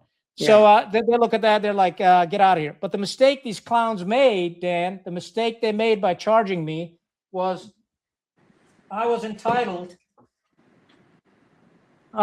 to get the investigation, right? Because I have to see the evidence. I'm under the UCMJ. So I open it up, I read like the first few pages, brilliantly written by McKenzie. Brilliant work, right? I look at it, I was like, screw this. I literally put it away, right? I didn't even read the whole damn thing. Fast forward, right? I didn't read it. Put it away. I didn't care. I'm retired. I'm out of here. But they wouldn't even let me retire because they knew as soon as I got out of the gates, I can run my mouth. So they started another freaking investigation. Finally, I said, screw this shit. So I went and got a lawyer, right? And Charlie Gittins, good man. And he said, yeah, Colonel. He goes, I was waiting for a phone call from you. Tell me your side of the story. I did. He said, you willing to go in 60 minutes? I said, absolutely. She said, I'll call you back. He called the Commandant's SJA. He said, yeah, I got this war hero, Silver Star, and he's talking about, this combat action ribbon and some other stuff that went on the deployment. When do you guys want to go in 60 minutes? 8 hours later, I got my walking papers. 8 hours later, the Marine Corps didn't want to deal with it. Okay? The Commandant of the Marine Corps knew all this shit was going on. He didn't have the balls, Hagee, to step in and see equitable justice. 2-1 battalion commander, got away with it by killing Marines and wounding Marines and sailors. And one guy that actually, I did my duty. I'm not claiming anything. I did my duty, and and that's the way you treat me. That's fine. I don't really care because these people, they're lesser people than I am. I don't really care. But the whole crux of this is I kept my mouth shut professionally for 20 freaking years. I had movie offers, I had book offers, I had all sorts of offers. And when the Kabul withdrawal happened, it was a freaking gut punch. And the reason it was a gut punch was the same guy who was my MEU commander was a CENTCOM commander. And we fucked it up. And we got young kids killed. So that's when I said, you know what? I didn't have social media presence. I said, I'm going to go out and start talking about it. So I went on LinkedIn. I started leaving messages. And people are like, who the hell are you? We've never heard of you. You're a freaking stolen valor. I said, hey, I'm not a Navy SEAL. I'm not wearing a trident, but then all the Marines jumped in. Guys like CJ and all those guys said, hey, this guy's legit. You don't know what you're talking about, So then somebody asked me, one of my Marines said, hey, sir, start a YouTube channel. I started a YouTube channel. It took off, And so then on the YouTube channel, somebody said, hey, sir, why don't you write a book? I said, I wrote one. And so happened in 2005, I wrote the transcript, right? I wrote this whole thing and I put it away because I wanted to get it off my chest. And I just kept quiet about it, right? And then I went to then when I wanted to publish it, the publishers wanted to see receipts. They said, yeah, great story. Show us the backup, right? I can't find the investigation. I've moved so many times all over the world, traveled. I can't find it. So I'm like, you know what? The story's never going to get written. One day, I'm snooping around this closet. I pull up this helmet bag. Yep. Right? Yep. It's heavy. I'm like, shit, something's in there. Maybe I open up, there's an investigation. Now, I don't know if that's the good Lord looking down or whatever. So I was like, I got the receipts now. The book's going to be published. And that's how the book came out. Now, everything is backed up. I got everything, every word that I've said is documented, and it's there. You know, so I challenge anybody to say anything different. Anybody. You know, what happened, and this is not about me. This is about the institution. It's a difference between leadership and laddership. And I'll never claim to be a good leader. I just did my damn duty. But the problem in the military right now is because we've got this culture of officers that we've grown since the 1990s when this book generation came up, that every officer had to have a collection of libraries. If you have 3,000 books in your library, you're a smart guy. Well, that's great to be smart, but you got to get out there and apply that smart with your Marines and train with them. And that's the difference. So we've got this whole generation of officers that are really sharp guys. They're good guys, and somebody that I want my sister to marry, right? They're that type of guys. But at the end of the day, you don't want them in combat because they don't know what to do. They just don't. They haven't trained. They haven't done night attacks. They haven't stayed out in the field for 2, 3, 4 weeks at a time. You know, they haven't bonded with their Marines, so the Marines trust each other. You know, and that's what it takes to do. And I don't claim to be a great comp. I did my freaking duty, man. That's all I did, you know, to the best of my ability. I don't claim anything. Trust me. You know, and this damn book should have never been written. This should have not been written. And I'll tell you why it shouldn't have been written. Because when I was a young lieutenant, you know, there's a guy by the name of David Hackworth that wrote this book. And this book was my Bible. About face. It was my Bible. Because it talked about all the same damn problems in Vietnam. And he got drummed out of the army. Right? And everybody tells me that this book reminds, you know, you know, Once an Eagle. And I'll tell you what, Once an Eagle is freaking fiction. You know, Betrayal of Command is not fiction. I lived it. Now, I don't know if I'm Sam Damon or Courtney Massengill. I'll let the leaders decide that shit, right? But I'm still passionate about it, and it's an obsession with me. You know, the obsession is leadership. Do your damn duty. Don't bitch, moan, and complain. Just do your damn job, what you get paid for. That's it. And you know, all these guys walk around with all this stuff. And, you know, and I'll tell you this much. You want to talk about the Kabul withdrawal? You know, let's talk about that. You know, that was a freaking disaster. A Lance Corporal could have done better. A Lance Corporal could have planned it better. And I'll tell you, there's Lance Corporals in 1/6 that could have planned that withdrawal better. It wasn't rocket science. We shouldn't have never given up Bagram, and it should have been conditions-based. You do X, we'll do Y. Right. Right? And it never happened. Right? And everybody now, it's been 4.5 freaking years. 4.5 years, Dan. Right? Now think about this. In World War II, in 4 years, we mobilized the country. We deployed to the European theater and the Pacific theater. We defeated the Germans and the Japanese in 4 years. It's been 4.5 years, and we haven't gotten the investigation out to hold people accountable. And everybody's finger pointing to Biden. Biden doesn't know a freaking difference between an A-10 or an AV-8B. He's clueless about that, nor should he. He's the president. And whatever his advisors are going to tell him, he's going to take their recommendations. And guess what? McKenzie wrote that book, Melting Pot. And if you read that book, he gave 4 options to the president, right? And you know how that works. CENTCOM comes up with the options, goes to, you know, the Joint Staff, to the SecDef, and they all go and brief it to the president, right? The 4 options were maintain a 2,500 U.S. force with special operations capability, and retain Bagram, right? And retain Bagram. Reduce to 1,800 U.S. forces holding 3 bases, including Bagram. Number 3, option 3 was complete military withdrawal, maintaining embassy presence. Option number 4 was complete pullout with no diplomatic presence. You've done planning. I've done planning. You never give a bad option, because the danger is he may pick it. And guess what Biden did? He picked option 4. Well, let me say this. General Scotty Miller, who you know, was the longest serving 4-star. Yep. And I don't know that I've met him. He was the IATF commander when I was at CENTCOM, and he was the IATF commander at SOCOM when he just pinned on 1 star. I have a lot of SF buddies that know him, worked with him. And he was given the option between McKenzie and Miller about what are we going to do? And Miller, they all came out and they all admit it. If we don't leave at least that 2,500 stay behind it force at Bagram, Afghanistan will fall. If we had left that soft component, the element, and the air component, and the maintenance support, they could have kept the Taliban at bay. Yes. And when Yes. that bad option, that fourth option you're talking about was offered, Miller was like, I'm not going to get behind it. And that's why he was quietly retired. He walked Yes. with his honor. But Miller, He's a man of honor. a man of honor. He's a man of honor. Yeah, that's No what one he will is. say I the love the guy. same. Our generation of veterans, OAF and OIF, none of us will say the same about Milley or McKenzie because of how it all played out. And the worst, Let me most tell you something else. disgusting. I did an episode, on my channel, Sentinel 360, one word, right, on YouTube. I talk about this shit all the time. Not this. I talk about military geopolitics and all that stuff. Okay, in that I did an episode, and I've got the receipts, right, where McKenzie was ordered by Milley to go forward to Qatar, right, and to sit in the negotiations with the Taliban. They ordered him because he didn't want to go. Right? August 26th, he was sitting in Tampa. Now, you've been planning this operation for a year and a half. Don't you want to be at the point of friction, failure, and transition as a commander? You probably need to be there. But he wanted to keep plausible distance, that he was sitting at Tampa, right? And that's how they play this shit. Well, but it goes back to him as a colonel sitting on the FOB the entire deployment except for 8 flipping hours.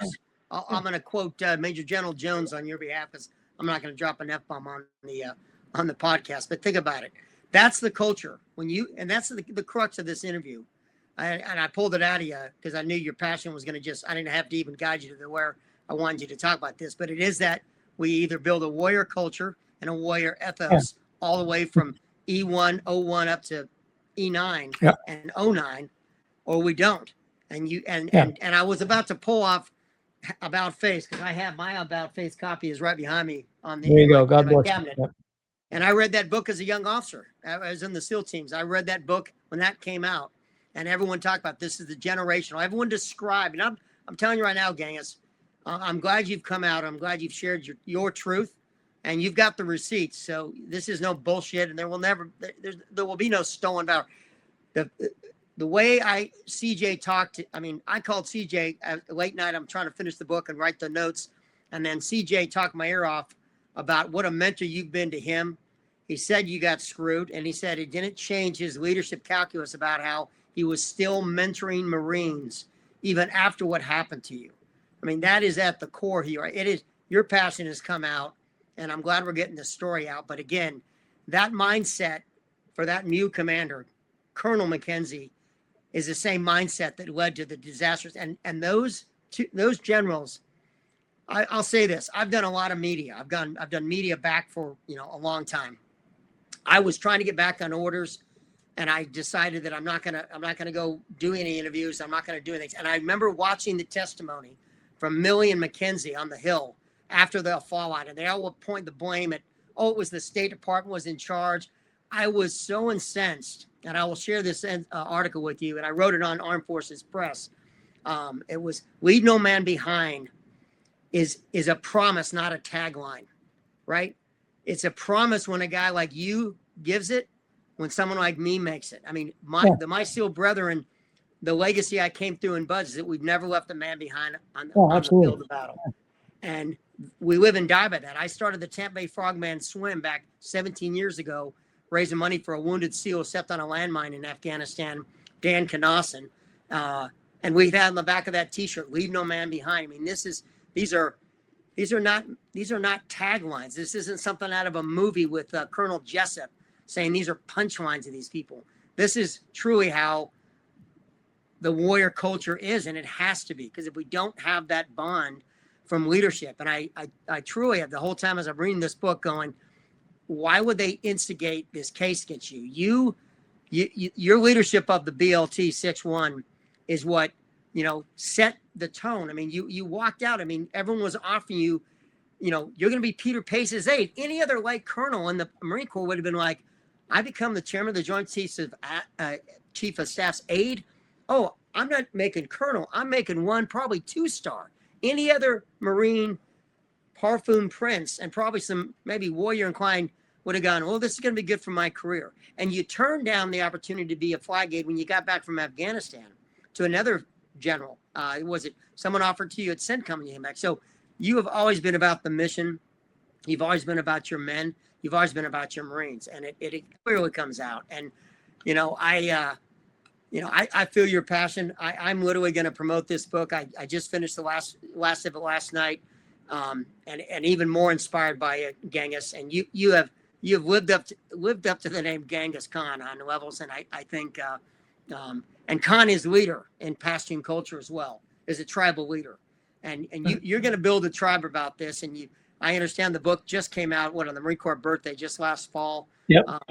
You know, and I'll say this tongue in cheek, it should end up on a future commandant's reading list, and I hope it never will. Never will. I've already had general officers contact me and ask me what the hell am I doing. Because you don't talk outside the the Marine Corps, especially the Marine Corps, and I have no problem because it's all about honor, right? At the end of the day, honor, courage, and commitment. That's what it's about, and I live by those words. And unfortunately, what's happened is you can't. And you're talking about this warrior culture. You can't have it both ways. You can't have it both ways. It's only one way, and that's that warrior culture that we used to have, and that everybody committed to after Vietnam because they saw the screw ups in Vietnam. And the people that stayed in the military made that commitment. The Jay Vargas, the Ripleys, the Wesley Fox, Wild Bill Samoan. I mean, the list is endless. General Zinni, Van Riper. I mean, I can go on for days. They committed to us to make the Marine Corps better. And then all of a sudden, 1990s, we just took a right turn. And trust me. And what's happened is the damage that Amos has done, and a couple other commandants, and I don't want to go into all that, but how that works is the commandant sets the precept for the promotion boards, and he'll say these are the type of people I want selected to general officers. So they handpick these people, and then his legacy stays on for the next 12 years. Yeah. Right. Well, colonel until he becomes a 3-4 star. So Amos has still got tentacles in the Marine Corps. And that's how the system works. Until we break this cycle, we're gonna have a cultural problem. And trust me, this is not about McKenzie. This ain't about Khan. This has got nothing to do with it. I like the guy. He ain't a bad dude. Okay. It just so happened that we shouldn't have been put together. And a lot of people said the reason we were put together was because of my knowledge of Afghanistan and my background. They wanted McKenzie to succeed. So I was just a throwaway, round. And that's fine. I got no issue with it. If it helps the Marine Corps, so be it. Not a problem. But my point is this is about the institution. And it's not just about the Marine Corps. It's about the military as a whole. I was just reading there's a 3-star that just got busted down to 2-star and was retired in Europe. He went to Ukraine or something. And this idiot left behind classified documents on a train, or the staff did. And then he got so freaking drunk next morning that he banged his head and he couldn't even. I mean, you got to be shit. You should be busted down to a freaking private. And until we start making examples out of these people, this culture will continue to grow and grow, and it'll outspace the warrior culture.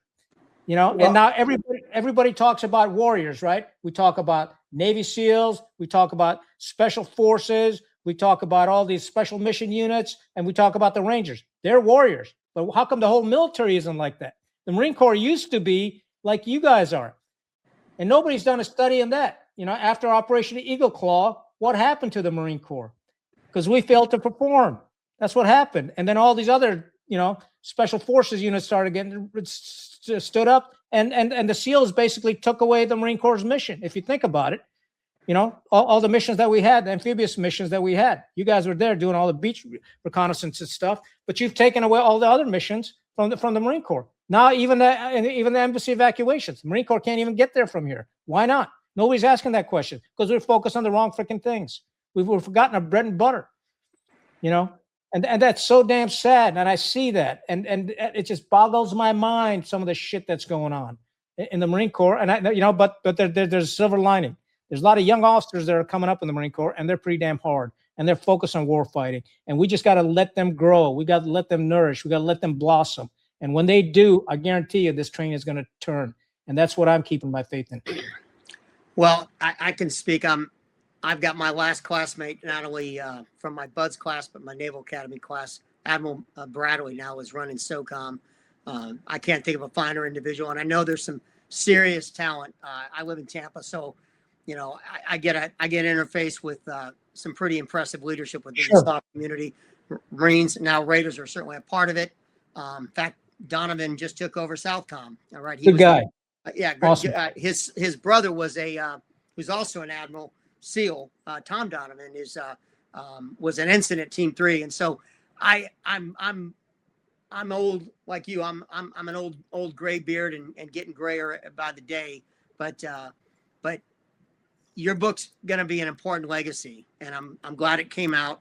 I'm glad we have a chance to promote it. And you are going to be your Marine Corps' generational David Hackworth, and I say that with no sense of irony. I think it's the perfect analogy. And about face, next betrayal command will be on maybe not the commandant's reading list, but certainly up and coming Marine infantry officer reading list for the future. I appreciate that, but let me tell you something. I don't take any pride in being the next David Hackworth. This book should have not been written. And let me tell you something, the next Battalion Command, the 3.0, because this is 2.0 to Hackworth, so everybody says, and the 3.0 should never be written. I hope it never does, because we've learned the lessons and we've adjusted the institution, the organizations. And some of the things that Pete Hegseth is doing, let me tell you something. When Pete Hegseth on 30 September stood in front of 800 generals and senior enlisted and said the Shirellis, the McKenzies, and the Millies are out, I literally flipped over on this chair that he said that, right? In front of your entire tribe, you just got pushed out, right? Because people are recognizing that. There's a lot of things that Hegseth does I don't agree with. There's a lot of things that he's doing that I agree with. Now, how embarrassing it is as a general officer sitting in that audience and Hegseth tells you, get in shape, fat, not fit. Think about that. Yeah. I would do Harry Carey. I would literally just, that's your job, man. You're a general officer. Get out there and lead. How many general officers are out there doing PT? That's why I love Hegseth doing PT. It's not his job to go in PT with the troops, but if he's out there, the generals are going to be out there, right? Yeah. Well, listen, there's a lot of, you can say a lot of things about Hegseth in terms of his, level of experience to command, the War Department, if you will now. But his messaging has been spot on. And I'll tell you, last year's SOF week here in Tampa, it's the largest convention, 30,000 people came in. And I've been going to it on and off when I wasn't deployed for the last 20 years. I mean, I've literally been to the last 15 odd SOF weeks here in Tampa. And when Hegseth came and spoke, the auditorium was packed within, an hour before the lecture. They had to do overflow, and everyone took a pause and listened to his entire lecture.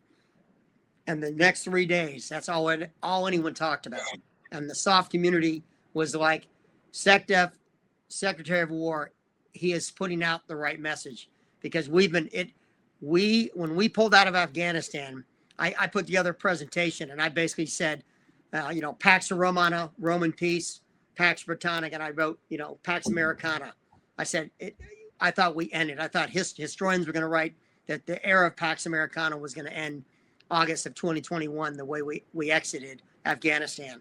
And, on another podcast, we'll talk about the current war. I was going to ask you as the last question, but I think we've capped that's up another enough. 2 hours. I could go on all day. But here's the deal. With your audience, and with your credentials, you need to really force the issue of the Afghanistan withdrawal investigation.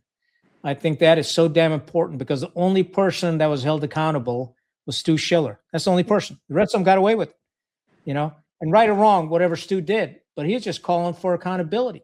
And we owe it to the 13 service members' families, so they get the answer what the hell happened. We owe it to the 40 wounded. And when McKenzie and Milley were in that congressional hearing, and the congressman asked them to turn around and talk to Sergeant Vargas Andrews, McKenzie didn't do that. And he said, no, I don't want to turn around. And if I was and here's the difference. I would have said, you know what? I'm sorry. I apologize. I screwed up.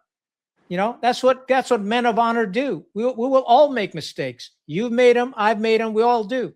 But we recognize our mistakes and we hold ourselves accountable. But you can't have your nose so far up that you don't, you're not going to turn around and talk to a sergeant. And there's evidently, I can go on about this all the way, and I don't want to end on a negative note, but I really, really think that this ship is turning around, and we got a bright future ahead of us if we keep paying attention to leadership. All the technology whiz bang stuff that we got is great, but at the end of the day, it's all about people and the decision makers and the responsibility they have and the accountability that they need to have to hold themselves to a higher standard. That's what it's all about, in my view. Well, listen, Genghis, we could go for another hour easy. Let's wrap this up. This has been, a very powerful.